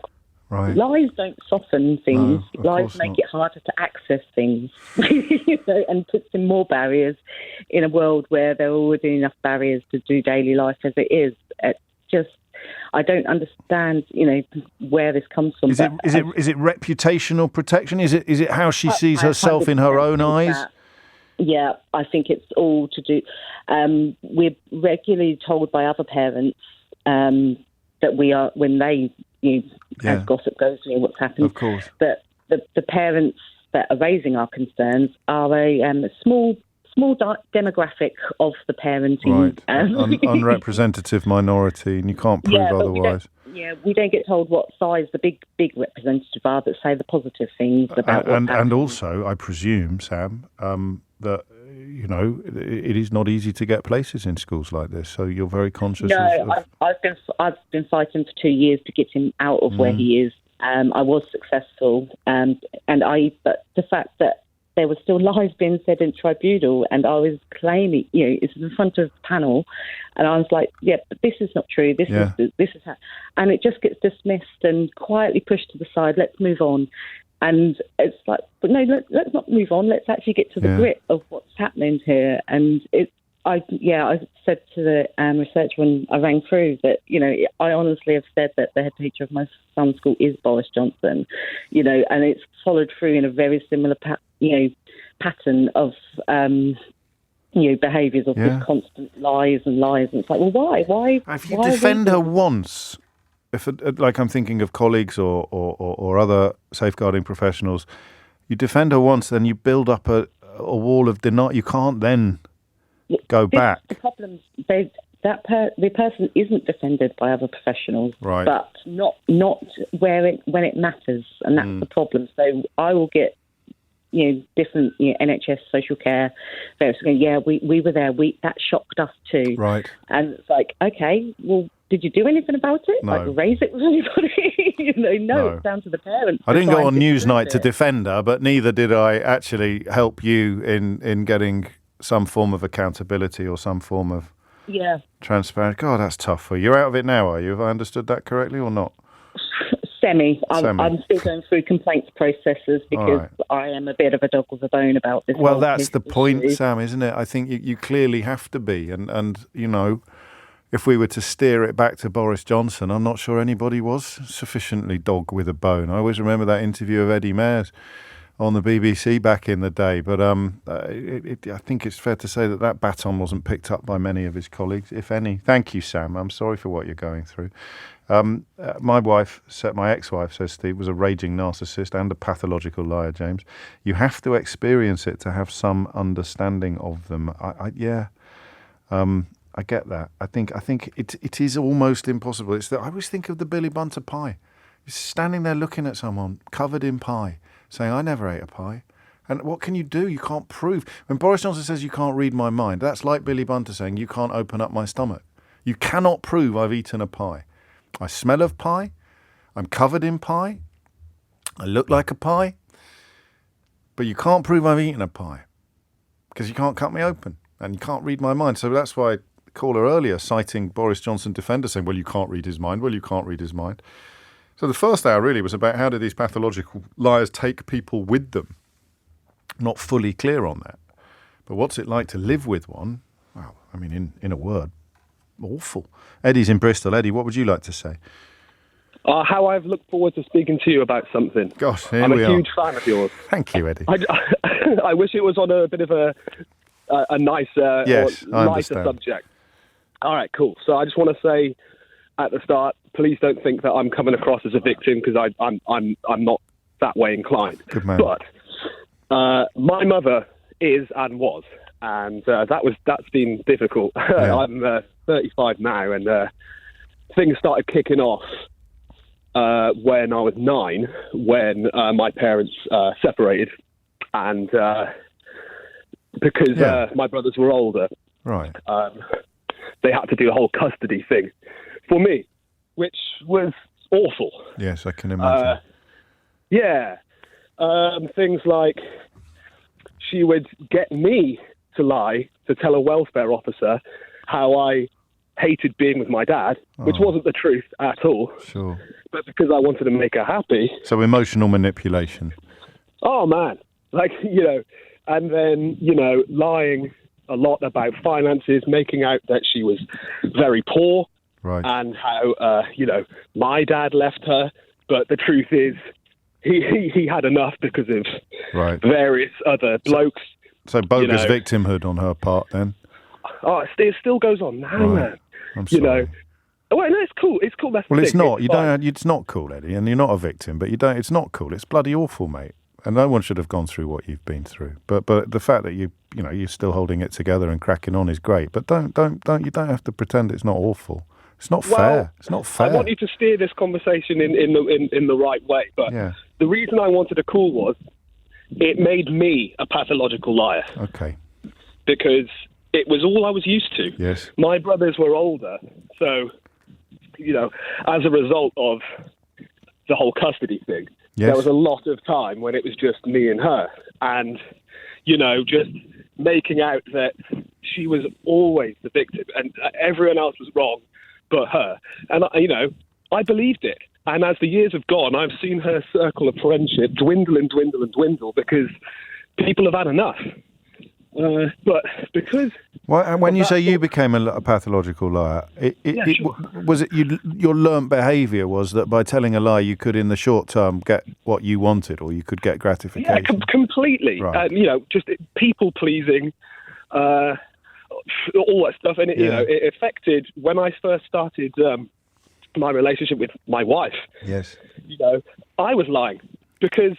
I wanted to be with her, and she found out a lot of lies that I was saying. Right. And she just said, I'm not having this. And it was really, really difficult to get out of this pattern of behaviour because it really was all I knew. Yeah. But thankfully we lived happily ever after. We're happily married and we have children. You nailed it, did you? Yes, but what it is go on. I still find it quite easy to slip into. I don't. No. But it's kind of like I have to put myself out of my body. Do you know what I mean? And think about how I'm. Yes, I understand. Going to react to something or say something because I suppose it's like an addict. It's very easy to slip into this pattern of behaviour because it's what unfortunately, the age of 9 to 18, I would say, that's all I knew. Well, it gets results as well. Exactly. It got quick results. Yes. And so it's very easy to just fall straight into that. Thankfully, I don't. No. I like to think I don't. No, well, hey, obviously, the fact that you're conscious of it or even aware of it means two things. You probably don't, but also you're not a pathological liar because it was something drilled into you, really, rather than something you elected to be or something that happened to you unconsciously. I thank you for that, Eddie. Can I ask what your relationship with your mum's like now, or would that be too nosy? It's not nosy. It is a bit. No, it's okay. It's kind of it's up and down, but like I just had to learn to not talk about certain things. Yeah, you know where you are, as it were. Yeah, it's kind of like an arm's length thing because, like, I love her unconditionally. I do. She's my mum, but I can easily slip into this kind of relationship that makes me feel 9 years old again. Yeah. I know, I get that completely, and I feel for you. I really do. Even if you don't want me to, because that wasn't fair, what you went through, and happy endings notwithstanding, it's fairness is what holds us all together, really. And there's something about lying that is so fundamentally unfair that to be on the receiving end of it, whether it's mild or whether it's extreme, like it was for you, it kind of breaks the natural order. And that, I think, is why some of us obsess about liars so much, particularly in public life. Anthony's got a similar story to Eddie. So I used to be a habitual liar and exaggerator. I only stopped once I had kids, and they reached an age around 4 where I wanted to be fully accountable to them. Why did I lie? Since childhood, I'd felt that I needed to ensure I could convince people whenever I needed to. So I lied to keep my eye in. If you can continually convince people of little lies, it would make it easier to get a big lie past them when it matters. Crikey, that's quite deep. It's 11:48. It is 9 minutes to 12 at the moment. I've got absolutely no idea what we're going to talk about after 12 noon today. Should I tell you stuff like that? Is that unprofessional? Does it make you think less of me? I mean, there are a few contenders, but if you've got any thoughts, do let us know. We used to do that. I didn't last long. I used to call it the Free-for-All Tuesday. This is going back a while. This is back to the days of Beat the Sweet. And I used to pretend that it was a very democratic way of getting you involved in the programme in ways that other programmes don't do. But actually, it was just a way to sort of take the morning off and get you to come up with topics. So you'd ring in and talk about something that you wanted to talk about, and I would judge whether or not that was a good topic or not by the number of people that rang in to respond to what you just said. And on a good day, the programme almost took care of itself, you know? But on a bad day, oh man, and there were many bad days, bad Tuesdays, obviously, didn't do it on any other day. On a bad day, it was awful, absolutely awful. The things UFOs, always UFOs, you'd always get someone ringing in about you. I want to talk about you. I don't want to talk about you. But you said we could ring. You said free for all. I said, yeah, but I didn't mean. So but on a good day, it was mediocre. On a bad day, it was blooming awful. So we won't be doing that again. I just thought I'd keep you in the loop. 11:53. What's it like to live with a pathological liar? Isla is in Hastings. Isla, what made you pick up the phone? Yes, it resonated with me a lot. I'm sorry to hear that. It's I'm out the other side now, which is the most important thing. Yes. It's my dad, and my parents got divorced when I was 9. I'm nearly 40. Right. And the early years, there was a lot of gaslighting and lies towards my mum. And I was exposed to quite a lot of that from a very young age. So in one way, it helped me grow up very quickly. But in another way, it meant emotionally, it stunted the childhood a little bit as well. Yes, of course. But he'd call her stupid, he'd call her sick. If she tried to question his lies, that's the route that he would take. But he also had this charm about him. He was a handsome guy, and there was that weird spell that he would cast on people. Okay. So when my mum would talk to her side of the family, they'd defend him rather than her. It was that twisted stuff.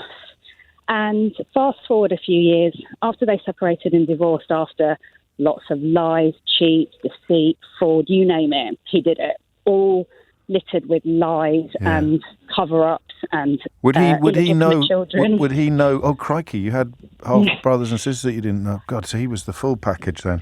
Oh, yeah. He didn't end up Prime Minister, did he? Well, this is why when I see people like Nadine sticking up for Johnson, and I see the women Yes. Whether it's romantic connections or friendships that have been in my dad's life, Sure. it's the same pattern. It's the same thing. That my Boris, how dare you? It's the same thing that happened with my dad. And he wouldn't for lie to 13 me. years. No, exactly. Yeah. So I hadn't seen my dad for 13 years. Right. And I saw him in February this year. And I thought, right, let's see. Let's give him one last chance. Has he changed? He's worse. He's so much worse. He's trying to swindle a house out of a woman. I won't go into too much detail about it, but it's awful. And I won't have anything to do with that. And I know he got married again because when he did one of his disappearing acts, I was looking online trying to find a death certificate. Right. I found a marriage certificate instead. Good grief. And then when I saw him in Feb, I thought, right, perfect opportunity now to be truthful. Yeah. So I said, you got married again, didn't you? He looked me in the face and went, nope. Wow. Nope. And you'd seen that Even you've with got the proof. certificate. I've got the proof. Yeah. Unbelievable. No, but the way he lies is just unbelievable. It's just Like the I rest of can't us breathe. describe the Like the spell. rest of us breathe. Doesn't even pause. No. And then the worst thing was when he was telling me about it, because it's the victim complex as well, Yes. how bad lockdown was for him. He was on his own. He was doing this, doing that. It was a witch hunt. It was. They've all got it in for me. Exactly. And then the neighbour said, but haven't you got a daughter that could come and help you? And so he's telling me this to my face. He said, and that's when I turned around to the neighbours and said that you died. What? Yeah. So he's told people I'm dead, but then told me like I was someone else, like I wasn't his daughter. It was the most surreal 30 seconds of my life. The only reaction I could come up with was a laugh. Yeah, of course. Because I was so shocked. I mean, none of us have got that in our palate. Isla. Like, oh, well, here's how you respond in that situation. No one's got that in their palate, have they? No. You poor thing. Crikey. So, it's all fine. And I feel bad for the previous caller that said that he fell into the traps of lying himself. I went the opposite way, where I'm almost too brutal. And what about trust? Do you find it hard to trust? I used to, but I think because I have my wits about me, and I'll always give someone a chance. That's nice. But if you ruin it the first time, that's it. Then it's done. No, but fair enough. And he would. I mean, the bit that's impossible to pin down, isn't it? Unless, like you've lived with it. It's almost like the words don't exist to fully describe the casualness of it. Just you know, to you and I now, we're talking about really heavy, profound stuff. To him, it's barely water off a duck's back. Yeah, just like what he had for breakfast. Yes, exactly. Or what he had for tea. It was that casual, and that's the best way to describe it. When he said, "I told everyone you died," it was, and I said, "So what did I die of?" Yeah. And he went, "Oh, I had to come up with this big story." Like it was just surreal. Well, that was what the fellow who sounded as if he'd had some psychological training was saying. That here it is, Dave in Lincoln, the pathology of a pathological lie means they have no concept of truth or a lie. So you can't believe what he's saying to you, but to him it wouldn't even have been shocking or remarkable. No, he's just telling you this massive lie he told without any value judgment. It's just almost like a different species of human. Yeah, and then he said, because he's still living in the same place, he said, so are you going to come back for a while and stay? And I said, well, hang on, if I'm dead, who am I to the people around there? And he Hallelujah! Said, Hallelujah, she's alive! And he said, oh, yeah, I've told them you're my niece, so you have to pretend that I'm your uncle. Yeah. I don't know what to say, frankly, because I mean, you've dealt, like the first thing you said when you came on was that you're out the other side of it, which is why you can laugh and why you can tell the story and why you can hold it all together. Yeah, it's almost like you have to separate yourself. I can imagine. Completely. And talking helps. Talking therapy is the best thing. Yes, of course. And it's really, really helped. But that's why it's interesting that you've asked today about living with it. But when it comes to politics, Nadine Dorries is the perfect example of someone who lives with a pathological lie, where she's completely under Boris Johnson's spell. Yeah. Completely. And that's the closest that you'll get to seeing what it's like living with someone with that kind of character trait. Yeah. Yeah, watching that horror unfold. Wow, what a story. Is your mum all right? Mum's good. Yeah, she remarried. Yes. Yeah, I mean, she's. There are scars, but she got a bit more of a life that she deserved rather than one she didn't. Oh, definitely. That's good to know. That's good to know. Thank you, Isla. And wow. Thank you. Have you thought about writing a book or something? I'm not even joking. I haven't, but I might consider it now. You should do, seriously. It's an incredible tale that you tell, and an incredibly illustrative one as well. And that was it in many ways. The comments at the end there about Nadine Dorries were part of the point of the conversation, because the rest of us have no idea what it's like to be in thrall or simply in the orbit of a pathological liar. Being governed by one is very different to being fathered by one or obsessed with one, as poor old Nadine seems to be. It's gone 12 noon. A few more stories in this field, actually, which I think we can all agree are definitely worth listening to, and even more so now that Isla's reminded of us the therapeutic benefit as well of these sort of conversations. And then, well, wait and see. You are listening to James O'Brien on LBC. 4 minutes after 12 is the time. Robert and Joe up next on the phones, but the texts today are extraordinary. They're also, Eleanor, the producer, and I were just commenting on the fact they're quite beautifully written as well, presumably because these are stories that take some telling. My sister is a pathological liar, says this one. It is horrible. She's addicted to lying and doesn't even care who she hurts or anything about the consequences of her lying. I finally confronted her last September when I had finally had enough. She slammed the phone down on me and has still not spoken to me since. She'd rather be estranged from her own sister, and I am her twin, than admit that she's a liar. The hurt is incredibly painful, James, and I can only liken it to a bereavement. I can fully imagine that it feels exactly like that. This is, I suppose nice isn't quite the right word from Katie, but I hope Isla is still listening. She says, my father is a pathological liar, and I haven't spoken to him for over 20 years. Various reasons, including abuse. I've recently been wondering if it's worth getting in touch with him again. I'm so glad I've heard your caller describing her father and her meeting with him. I've now decided that my mental health is more important than talking to him ever again. The lies start small and are insignificant, so you let them go. They just leave you a bit puzzled. Then the lies get bigger, but you know that questioning them is pointless, so you start questioning your own sanity. You listen to the lies, and you know they tell everyone in their life the same lies, so you end up withdrawing because you don't know who believes what. I only got out of a 24-year relationship when I discovered the lies they were telling our children about me. I trust no one, but I am so happy with my life now. Wow. 6 minutes after 12 is the time. Robert's in Newcastle. Robert, what would you like to say? Hiya, James. It's been very therapeutic listening to this. Good. I'm ashamed to say I pathologically lied to my beautiful wife about everything from nipping for a pint from the bus. She'd say, have you been for a pint? I'd say, oh, no, I haven't been. I haven't been for a pint. Well, my dad's seen you walk past. Yeah. To running up mountains of debt, buying the children, my wife gifts. My wife's so trusting and loving.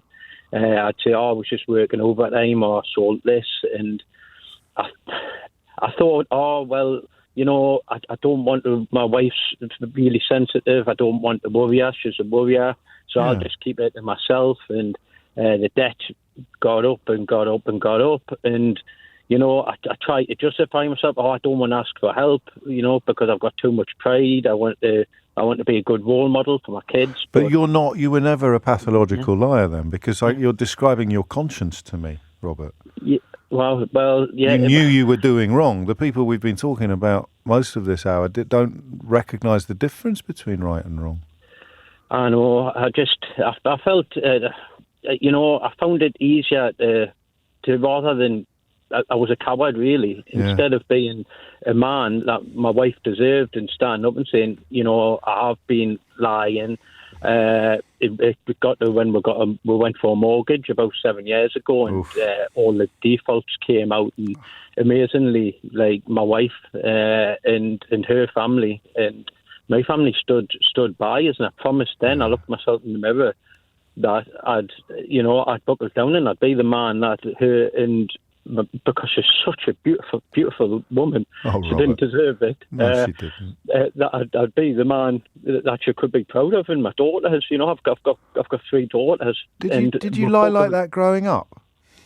I did. I was a troublemaker in school. I always used it as a defence mechanism. I was a bit of a clown, you know. I tried to shield stuff away, and I didn't like to hold my hands up. I had no humility. It's like an easy option. It's like a shortcut, and eventually it all catches up with you. I was a bit of a clown. I had a bit charisma about myself. I could make people laugh and stuff. But it got to the point, and I thought, I'm going to lose everything. And I buckled down, and thankfully, it's 6 years on now, we've just been accepted for, not the best time, but we've just been accepted for a mortgage. And my credit files came back. And, you've turned it round. You've turned it round. Yeah, I think it took that for my wife, who's a saint. She is an absolute saint. Clearly. To see that I've made it, and I've tried to be a better person every day. I've tried not, I've tried not to fear, but I'm conscious. I've tried to be more caring about other people, because every action you have has a consequence. Obviously, ex-Prime Minister doesn't say this, but what I'm basically saying is that if people are listening to this, and they find it easier to take a shortcut because they just want to get through the day, and they don't want the drama, they don't want the nagging, and that it's not worth it. Just be honest with the people that you love, because you could lose them, and it's a downward spiral. Honesty is the best policy, and I just want to say, but you were a good. I love you. Say that again, because I talked over you like I always do, Robert. Oh, sorry. I just wanted to say I'm sorry to my beautiful wife Jane and my daughters Rachel, Neve, and Ruby, and thank you to my in-laws and stuff, and my parents for sticking by us. Oh, because Robert, you can't turn it round. It's never on your own. late. You can't turn it around on you. But do you know what I'm hearing? I'm hearing a good man who did bad things. I'm not hearing someone like Isla's dad, who even now wouldn't be able to understand or acknowledge why the things that he'd done were so bad. Do you see the difference? Do you see what I mean? I can, James, and I'm thankful listening to you. You saw the way you speak, it's so uplifting, and you can debate and you can change people's views, and that's what I love about LBC and your show. And it's never too late for anyone out there. If they're just listening, just have a step back and think. You get one life.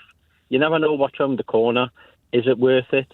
Looking the people you love in it helps out there. If it's gambling or if it's overspending, people will give you a chance if you're willing to change. That's just what I wanted to say. That's beautifully put, mate. And I love that idea. It's the first step is the most important one, isn't it? Because sometimes you think, oh, that's too huge. That debt is too huge. That legacy is too huge. That mountain is too high. But you're never gonna get over it unless you take that first step.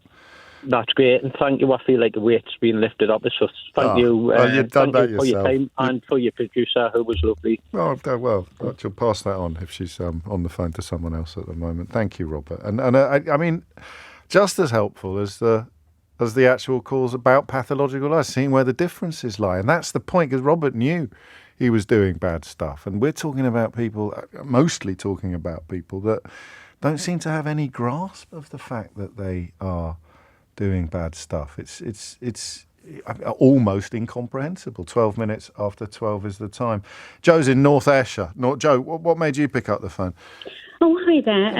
It was just a story about my ex-husband. This was years ago. Yes. But gosh, isn't this a lesson in how lies can ruin lives and leave their victims in just a cloud of confusion? Yes, it is. Where they can't make decisions because they haven't got the right information to make those decisions on when they're being lied to. But yeah, so it's about my ex-husband. I say this years ago. So we met when we were reasonably young. I mean, sort of early 20s. But he told me, I mean, from day one, he told me so many lies. I mean, he lied about his age. The biggest lie that he told me was that he'd been in the army for 3 years, and because he was quite young and he'd had, he'd had a bit of a difficult childhood. Right. I thought that was really impressive, and that kind of, it sort of touched me a bit. Maybe, Yes. being a bit of a softie, but it touched me, and I thought, that's a good sort of bloke kind of thing. There were other things that he said. He was a part-time professional photographer, and I thought, wow, this bloke's got really some, get up and go. And he was all over me. He was sort of really into me, which was very flattering. He was, very good looking, and, we were young, and, all the rest of it. So everything sort of seemed, really great. There were multiple things, of course, red flags looking back, like small little things where you think, could that be right? Could that be true? But, of course, because everything seems so great, and you're young and in love, and of course you push it away as well. You push. Oh, stop it! I don't want to think about. And because this bloke was so great, well, why too would I good be to be sort of true, questioning? really. Too good to be true. Yeah. Anyway, so I'll try and sort of pin it down. So he said that he'd been in the army for 3 years, which of course I thought was really impressive. And anyway, so we got together, and we got married reasonably quickly, and everything was, great during that period. And we had our first daughter, and then he started to go downhill, like pretty much straight away from that point, because he wasn't the centre of attention, basically. And I genuinely think he was jealous of our daughter, because obviously she was getting my time, and he had to be number one. Wow. And he was one of those people like Johnson whoever was in front of him, he would tell them whatever he thought they wanted to hear. Right. Anyway, as time went on, he went sort of more and more downhill, and he'd be blaming it on different things. Oh, there's this moron at work. Oh, it's my mum. It's this, it's that, it's the next thing. And then we got to the stage where it was, I miss being in the army. I want to go back into the army. Right. And so I said, well, look, if that's what's really going to make you happy, let's do it. So he used to go down to the recruitment centre, Army Recruitment Centre, and he'd spend hours down there chatting to the chap down there. And eventually he said one day, right, it's all fine. They really want to have me, but they want to meet you to see if you're up to army life. So I had to kind of go down for this interview. So I was then pregnant with our second daughter. Right. So I wheeled the pram down to the Army Careers Office and sat with him and chatted with the chap, and he was very nice and explained it all to me. And he said, right, well, everything seems wonderful. Can we have a look at your papers? So my ex-husband got his papers out, and I saw the man looking like really quite astonished. I mean, his face just dropped. And he looked at my papers and he said to my husband, you didn't pass your training. And my husband had gone so far down the line with this lie. And I think apparently the training was only 5 months. And he didn't complete his training. He told me he'd left the army because he'd been pushed out of a helicopter and hurt his ankle. And so he was discharged from the army after 3 years. So you can imagine the atmosphere as we were walking home. I was too frightened to say anything because he used to blow off. Well, you see, when you caught him out lying, of course, that blew his world apart, and he'd be impossible to live with. I mean, really impossible. But I thought, I can't let this go. So when we eventually got home, I put this sort of, I can't remember the name of the children, were very young. I sorted the children out, whatever it was. And I said to him, you told me that you'd been in the army for 3 years. And he snapped at me and sort of raged at me like it was all my fault. And he said, I was in the cadets. I was in the cadets, Joe. I mean, he probably only went a few times to the cadets. It was every Monday afternoon. But he'd never completed his training. And the thing is... So he'd ended up believing the lies he told you, up until the point where he's handing proof of his lies to the recruiting sergeant. Yes, exactly to that point. exactly to that point where he couldn't back out of it, and he just carried the train, kept on rolling. Was that the beginning of the end for you? Yes, it was. Oh, yes, it was. I mean, we got divorced when the children were 2 and 4, and actually we haven't seen him since, and we've done just quite well on our own. Good Lord, and his whole.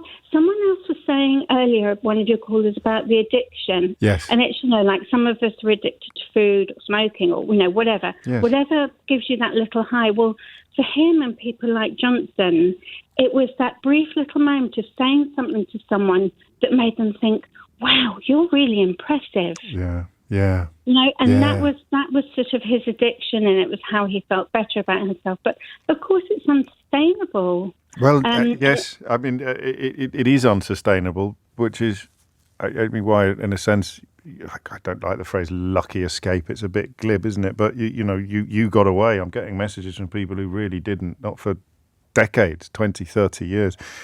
And of course, it's unsustainable from the outside, but from the inside, they just move on. In his case, not in your ex's case, but in Johnson's case, to a column in the Daily Mail. Joe, that is one of the most extraordinary stories I've ever heard. And you told it, if you'd allow me to say so, you told it quite brilliantly. Oh, thank you. Thank you. The sad thing is that he's actually gone on, I mean, I'm going back 10 years ago, but the last I heard was 10 years ago. And he had just fallen out of family number 3, child number 5. And I think he was going from I'm seeing a lot of that. I'm seeing a lot of that, and people not knowing they had half siblings, and people not knowing that the other family existed, the new family not even knowing that there were already children and failed marriages in the past. Joe, thank you. Good Lord.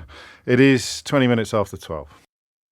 It is 22 minutes after 12, and I'm reading as many as I can, but I'm not even going to get close. I had no idea. It's partly because we've built up so much trust between ourselves, between you and me over the years. If I'd done this 20 years ago, you wouldn't be telling me these stories or sharing these experiences, and partly because every caller that's called in has created an even safer space for future contributors. But I tell you now that the number of people with experience of this is absolutely staggering. Here's another one. My ex-husband is a pathological liar. He lied about cheating. He lied about drugs and drinking. He let me believe he was suffering from depression, and that led me to supporting him instead of realising his lies. We went through hell with him. He lied to our daughter's face when she tried to confront him about how his drinking had impacted her and her brother. He said he'd never drunk and that I had made it up. He told her that what she'd witnessed was not reality. That's the definition of gaslighting. At 14, this set off her first ever panic attack. It has been very hard uncovering all of the terrible truth and the years of lies and manipulation and how stupid it makes you feel. This started coming out in 2018, James, and I cannot describe how triggering it has been, having to be ruled by a lying, cheating, manipulative narcissist during these years of trying to heal. Until 5 years ago, I thought that I was in the best relationship in the world. I would have done anything for my partner. I helped her from menial jobs all the way to her having a very respectable career as a clinician in the NHS. I paid for most things, including wonderful holidays all over the world. I bought her expensive gifts. I paid for 95% of our home, but made sure that the property was in both of our names because I wanted her to feel that we were equal partners. And then she went on holiday, bumped into a former boyfriend and left. She's taken tens of thousands of pounds of loans using my address. What I've come to learn is that she was only with me for what she could get from me. My whole relationship with her was a huge lie, and I have been left devastated. I'm so sorry to read that. And again, as with a couple of the contributors, I don't think you were dealing with a pathological liar. I think you were dealing with a thieving fraudster. And the difference is fascinating, isn't it? It really is. Not that it's any comfort to you at all. Elaine's in Dartford. Elaine, what made you pick up the phone? Isla, the lady that spoke about her dad. She was incredible, wasn't she? Yeah. She's sort of opened the whole sort of gambit of what happened to me. My dad left us when I was 9 years old back in 1969, so it wasn't a very well done thing in those days. No. And I didn't realise why he'd left, because to me he was the bee's knees. He was my dad. He was everything. Aww. Anyway, fast forward so many years, I then got this bug for looking at my family tree. Yeah. So I went back looking for my dad. I actually went out physically looking for my dad. Okay. I found him. It was quite easy to find him because he was a very prominent UKIP member up in Cambridgeshire, so I could find him quite easily. Bloody hell. I didn't think anyone would bring Brexit into this conversation, Elaine. No. I do apologise. Anyway, when I found him, yes. I emailed him and his wife to see whether I could get in contact with him. Yeah. But whilst I was doing the family tree, I also had found 6 marriage certificates for him. So he'd been married 6 times, including 6 more. my mum. Six. Yeah, 6 more. So 7. So anyway, this was the 7th one. Good grief. When I emailed them, she emailed me back and basically called me a liar, saying that my dad had never been married before, that I was his first wife. But he's such an idiot. He was a real idiot. I was born in Portsmouth in the Royal Navy Hospital because he was in the Royal Navy, and on my birth certificate, it's got his Royal Navy number, so I could prove he was my dad without any DNA or anything. Right. It was my dad. Yeah. So I did all that. I told him, and then she told me back that I was making it up. So I had to send her a photocopy of my birth certificate, which I did. Yeah. And then she asked him, and he said, "Oh no, she's making it up. I don't know this person." And for me to be told I did not exist in his eyes, that's terrible. was incredibly difficult. Of it was course horrible. it was. Absolutely. Anyway, horrible. Go on. It gets better. Or worse. I then said to her, I want you to speak to her, and I'll find out what, why. Yeah. Why had he decided that I wasn't a person anymore? It turned out he told her that he was part of Paddy Ashdown's Special Forces Squad, or whatever he was in the SAS. Yeah. One lie. That was a complete and utter fiction. Yes. He told her that he was away fighting with Paddy Ashdown, God knows where, in the 60s, when I know for a fact he was in the Maidstone Mental Health Hospital, because we used to go and visit him. Oh, no. And then he told her that he carried a scar on his stomach. He told her he got shot in Belize. Well, he actually didn't. He had an ulcer rupture in my mum's front room when I was 7 years old. So I remember that as well. I remember the ambulance men coming.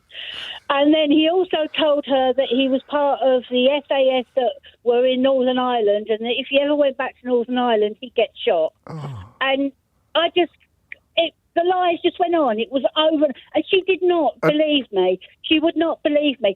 And it got to the stage where I was thinking to myself, was I imagining my childhood that I knew, the bits of it I remembered, was I getting it wrong? I actually went back to see a friend I went to school with, father, who worked with my dad, and he turned around and told me, "Your dad was a liar, Elaine. He was always a liar. Why do you even bother to, pass the time of day with him?"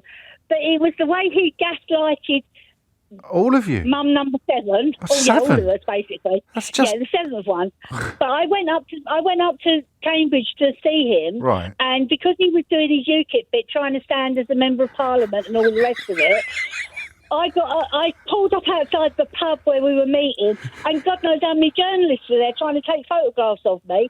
And he then turned around and told these journalists that my mum had kept him away from us, which was an out-and-out lie, because I remember very often, Christmas Day, waiting for him to come, and he never turned up. Oh, he also said that. He also told my mum, he told the journalist, that he had money put aside from us because my mum wouldn't take money for our upkeep. That was another lie, because I can remember having beans on toast and, spam sandwiches for my lunch because she didn't have any money.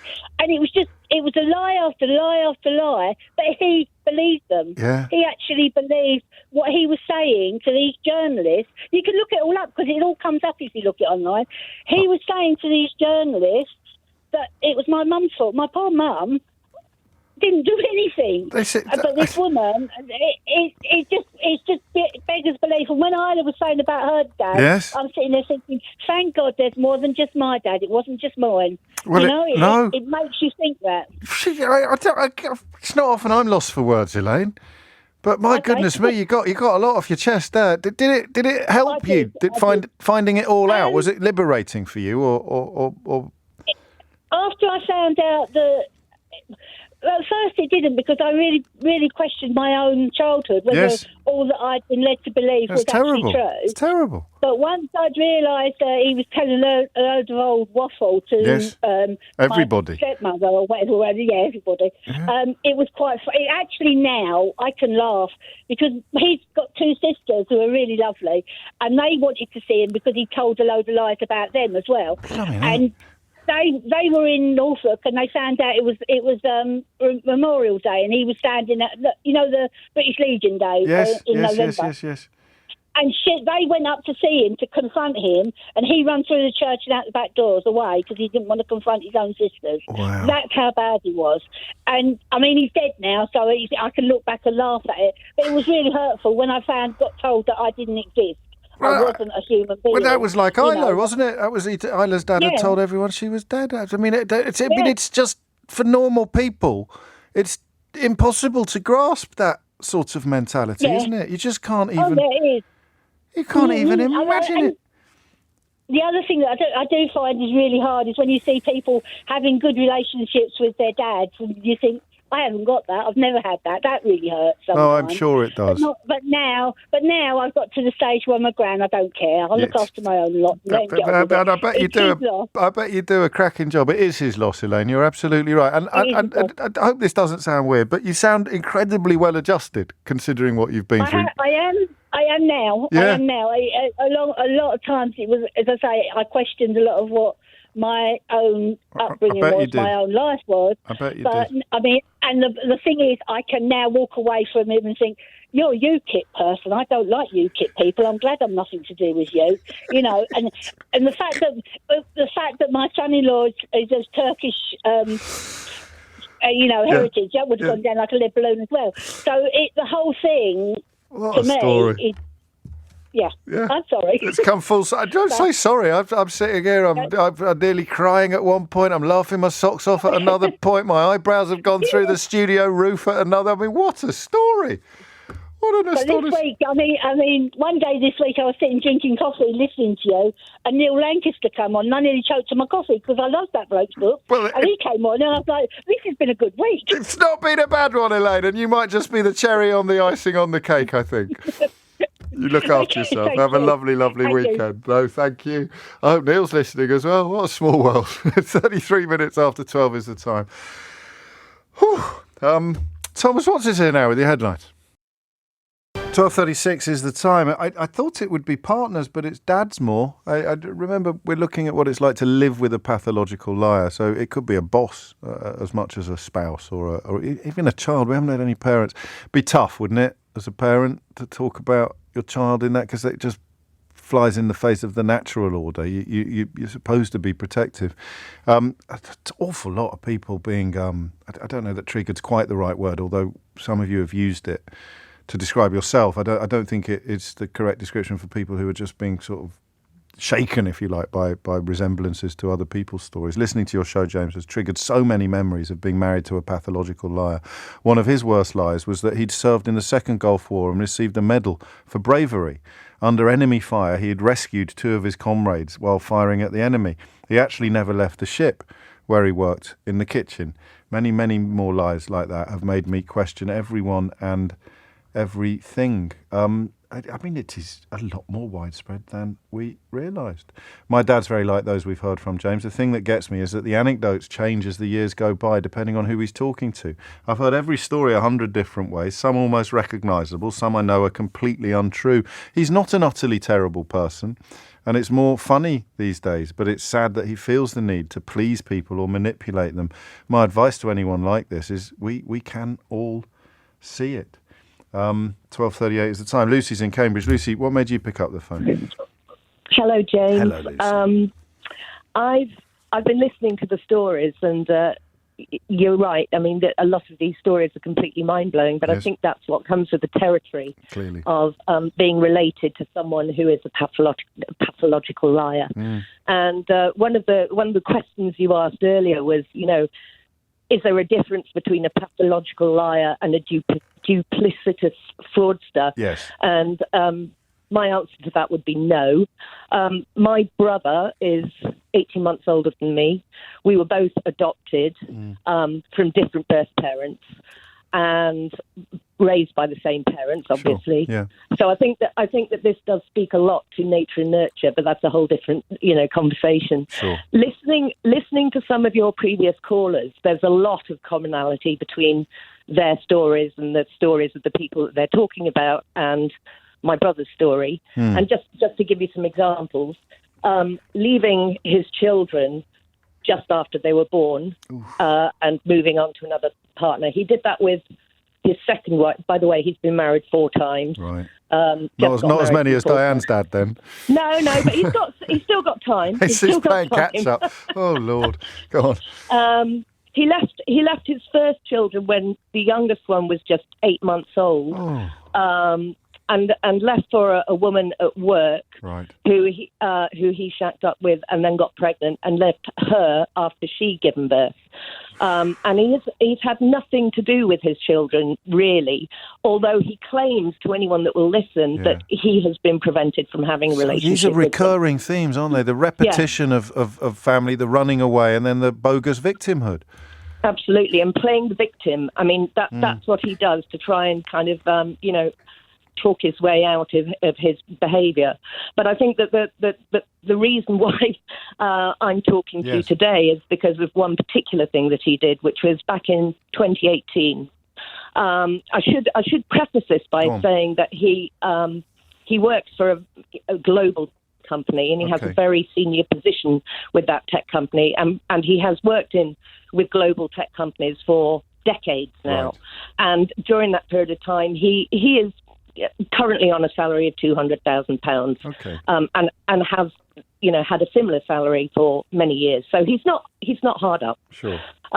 He's also avoided paying child support for payments. So the CSA, as it was. What do we think before you continue? Let's pick up on that. What do you think it is about the constant fathering of children that has been such a recurring theme throughout a conversation?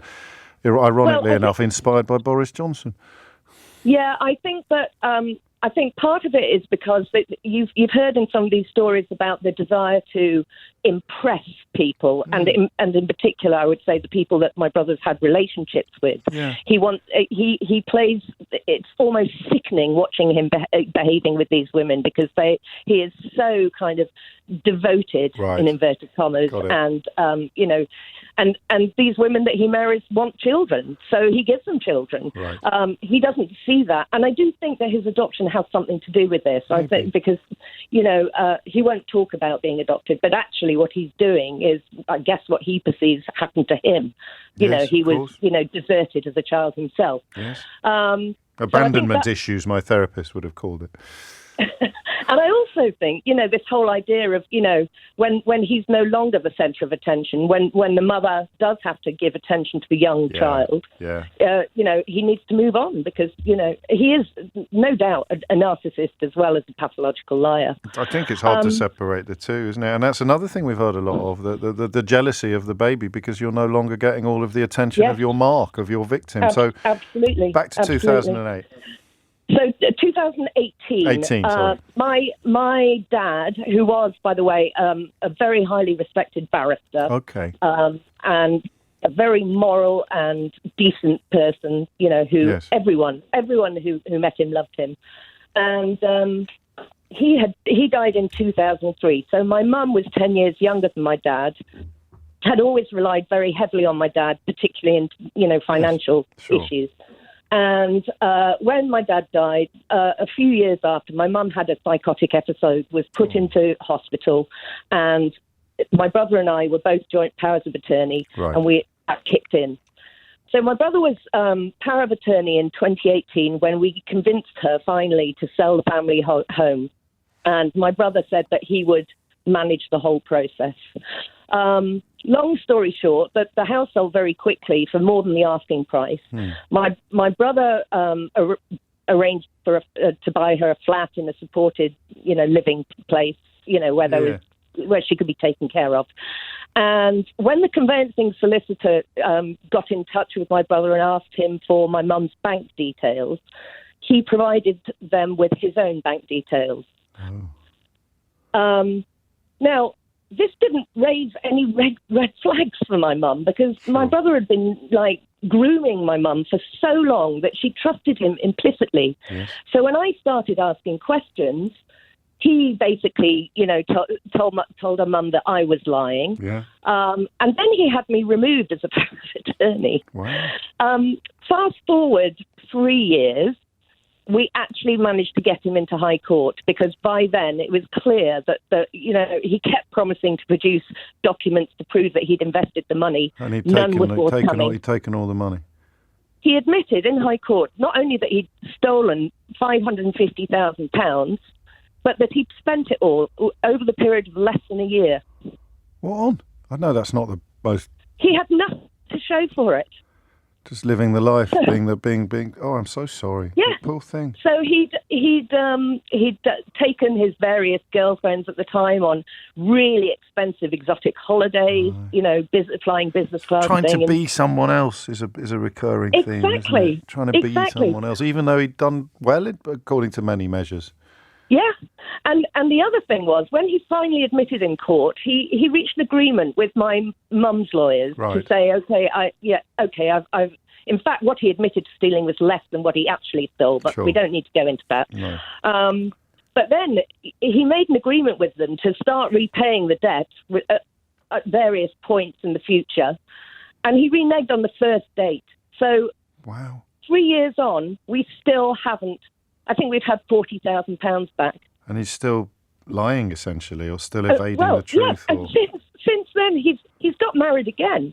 And we discovered who this person, who he was intending to marry, because she actually happened to be a columnist in a women's magazine. Okay. So we were able to write to the editor and ask the editor to forward this letter on to her.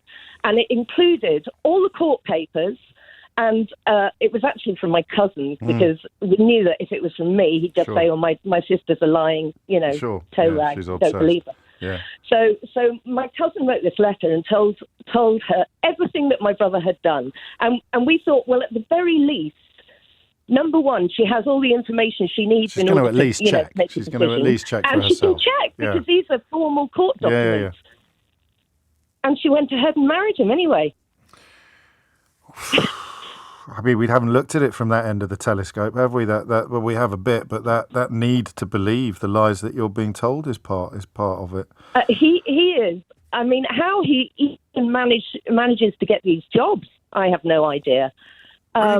Switch a gear at work, be a different person. That one work. I mean, this is just one of the most extraordinary phone-ins we've ever had, isn't it? I mean, so many of you out there with these experiences. It's absolutely ridiculous. Yeah. I keep thinking that I'll, because obviously that was my inheritance that was stolen as well. And I keep thinking, I'll be able to make my money back when I sell the movie rights to Netflix. Well, there's something there, isn't there? I don't know. Is your mum all right? Is your mum still with us? She's still with us. She's 93. I'm afraid she's still under his spell. That's what I was going to ask. She's really too... I mean, you mentioned just before I came on, actually, you haven't heard from any parents. Yes. And I have to be honest, I think even my extended family can't quite understand her continued devotion to him, because... The alternative's so huge, though, Lucy, isn't it, for her? The alternative is just an entire lifetime turned upside down, really. I know.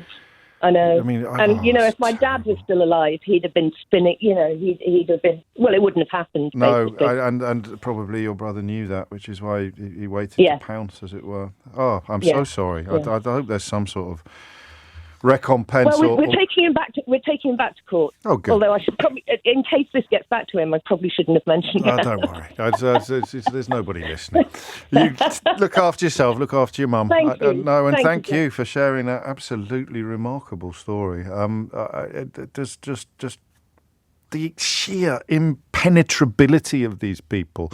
Emma makes a brilliant point. I hope Lucy's still listening. You can't lie your way out of having to feed a crying newborn. You can't keep the focus of a new mother on you, the narcissist, over keeping a tiny and very immediate baby alive. They like the virility of impregnating, but not the output that needs constant and honest care. That's brilliantly put. 12:48 is the time. It is 12:52. You are listening to James O'Brien on LBC. Real treat for me this week, full disclosure. And I don't know how generational it is, because there are, as we established in this interview, there are at least 3 ages of Dexter Fletcher. There's the child star who was in Bugsy Malone, who's Babyface. Tell baby, get Babyface, get Babyface, get I am Babyface. He was in Press Gang, of course, Spike in Press Gang, and loads of theatre as well. I saw him in Henry V with Kenneth Branagh in what we calculated must have been about 1984, probably for my 12th birthday celebration, although I think I said 13th. Anyway, and then there's the second act of Dexter Fletcher, which is the adult actor, after going through some tough times that we talk about it. But you'd have seen him in Lock, Stock and Two Smoking Barrels, Hotel Babylon. And now there's the hotshot director, Dexter Fletcher, as well, the director of Rocket Man and Eddie the Eagle and, of course, Wild Bill. And I listen, I'm not going to lie to you. When I was about 12, I wanted to be him. I wanted to be either Peter Shilton or Dexter Fletcher. The idea of being an actor like that was just magical. And I'd always wanted to meet him. And we bumped into each other in the street last year and been trying to get full disclosure sorted ever since. And I'm delighted to say it went every bit as well as I had hoped. So here's a little taster. When we were actually talking about that first act, the child star years. What were Mum and Dad like with the success? Because, I mean, did they keep you in check? Did they look after you, or were they a bit kind of gobsmacked by it all, a bit nonplussed? It's hard. That's a tricky one, because my mum ended up becoming my agent, sure. which probably was not the healthiest relationship, really. No. You know, because it's business and family there. You and Charlotte Church both. Well, there she you sat in go. that Yeah. chair and said something very, very Did similar. she really? Yeah. Exactly. I think Charlotte probably had a few more pounds to deal with than I did. She really, I mean, you've got to make some serious dough at that age. She did. But yeah, that really skews the dynamic, because you're earning more than they are. God, yeah, cool. And, you know, and the house needs sort of some serious bit of renovation, and the parents have to come to you and ask you at 12 years old for the money for the boiler. Right. Of course you say yes. Yeah. But it changes the dynamic massively, and that's where it can get really skewed, and things, I think, you know, although they're the adults, I think there's still a dynamic involved. I'm sure my dad was really happy that I was, you know, saying yes, why don't I pay for the extension on the back garden or whatever it was, you know. Of course. That's got to be a tricky thing. Yeah. I'm hearing loneliness then, in a way. Would you have used that word yourself?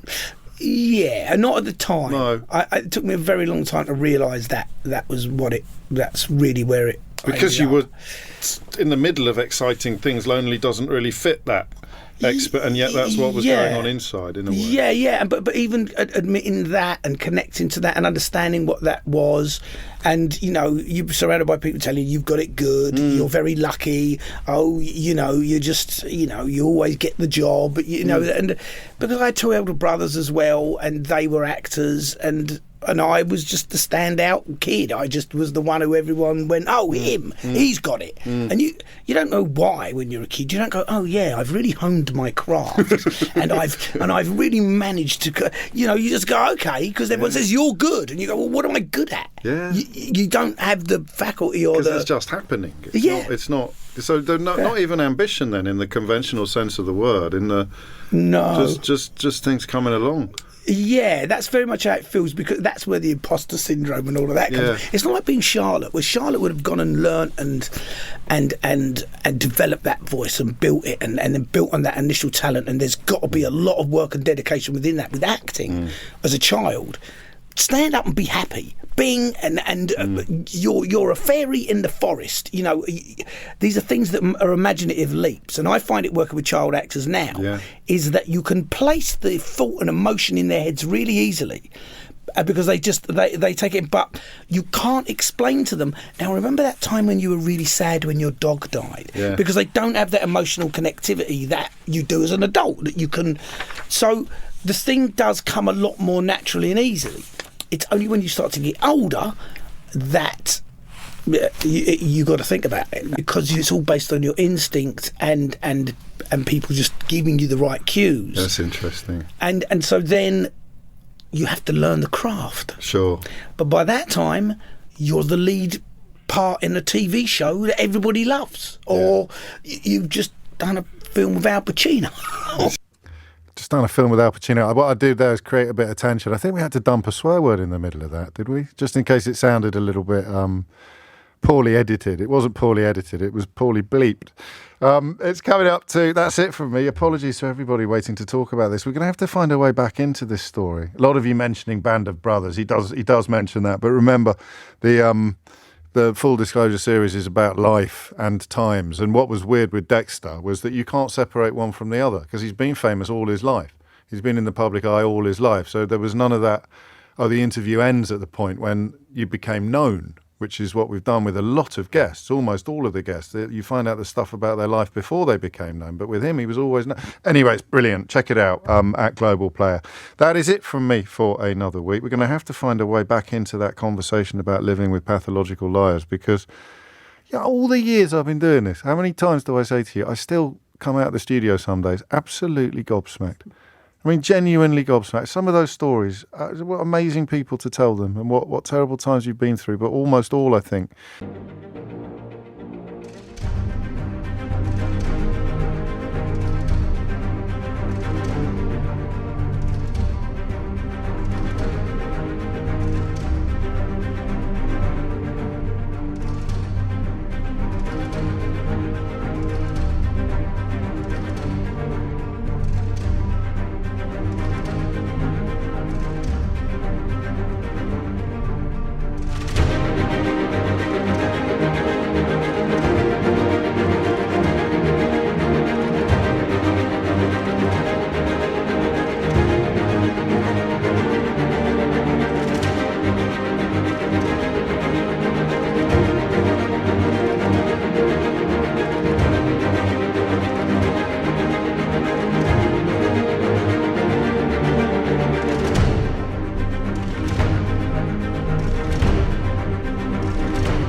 In much, much better places now, which is why we do what we do. If you missed any of today's show, you can listen back on Catch Up on Global Player, where you can rewind live radio or enjoy the whole show podcast. All LBC's shows are there to catch up on, as well as the world's biggest podcasts, including Full Disclosure. So rewind live radio on Global Player, download for free from your app store, or head to globalplayer.com. Tom Swarbrick back with you at 4. But now I'm going to have to waffle for 3 seconds, otherwise I'd be handing over to you early. I can handle it. It's time for Sheila Fogarty. It's time for Sheila Fogarty. It's time for Sheila Fogarty. It's time for Sheila Fogarty. It's time for Sheila Fogarty. It's time for Sheila Fogarty. It's time for Sheila Fogarty. It's time for Sheila Fogarty. It's time for Sheila Fogarty. It's time for Sheila Fogarty. It's time for Sheila Fogarty. It's time for Sheila Fogarty. It's time for Sheila Fogarty. It's time for Sheila Fogarty.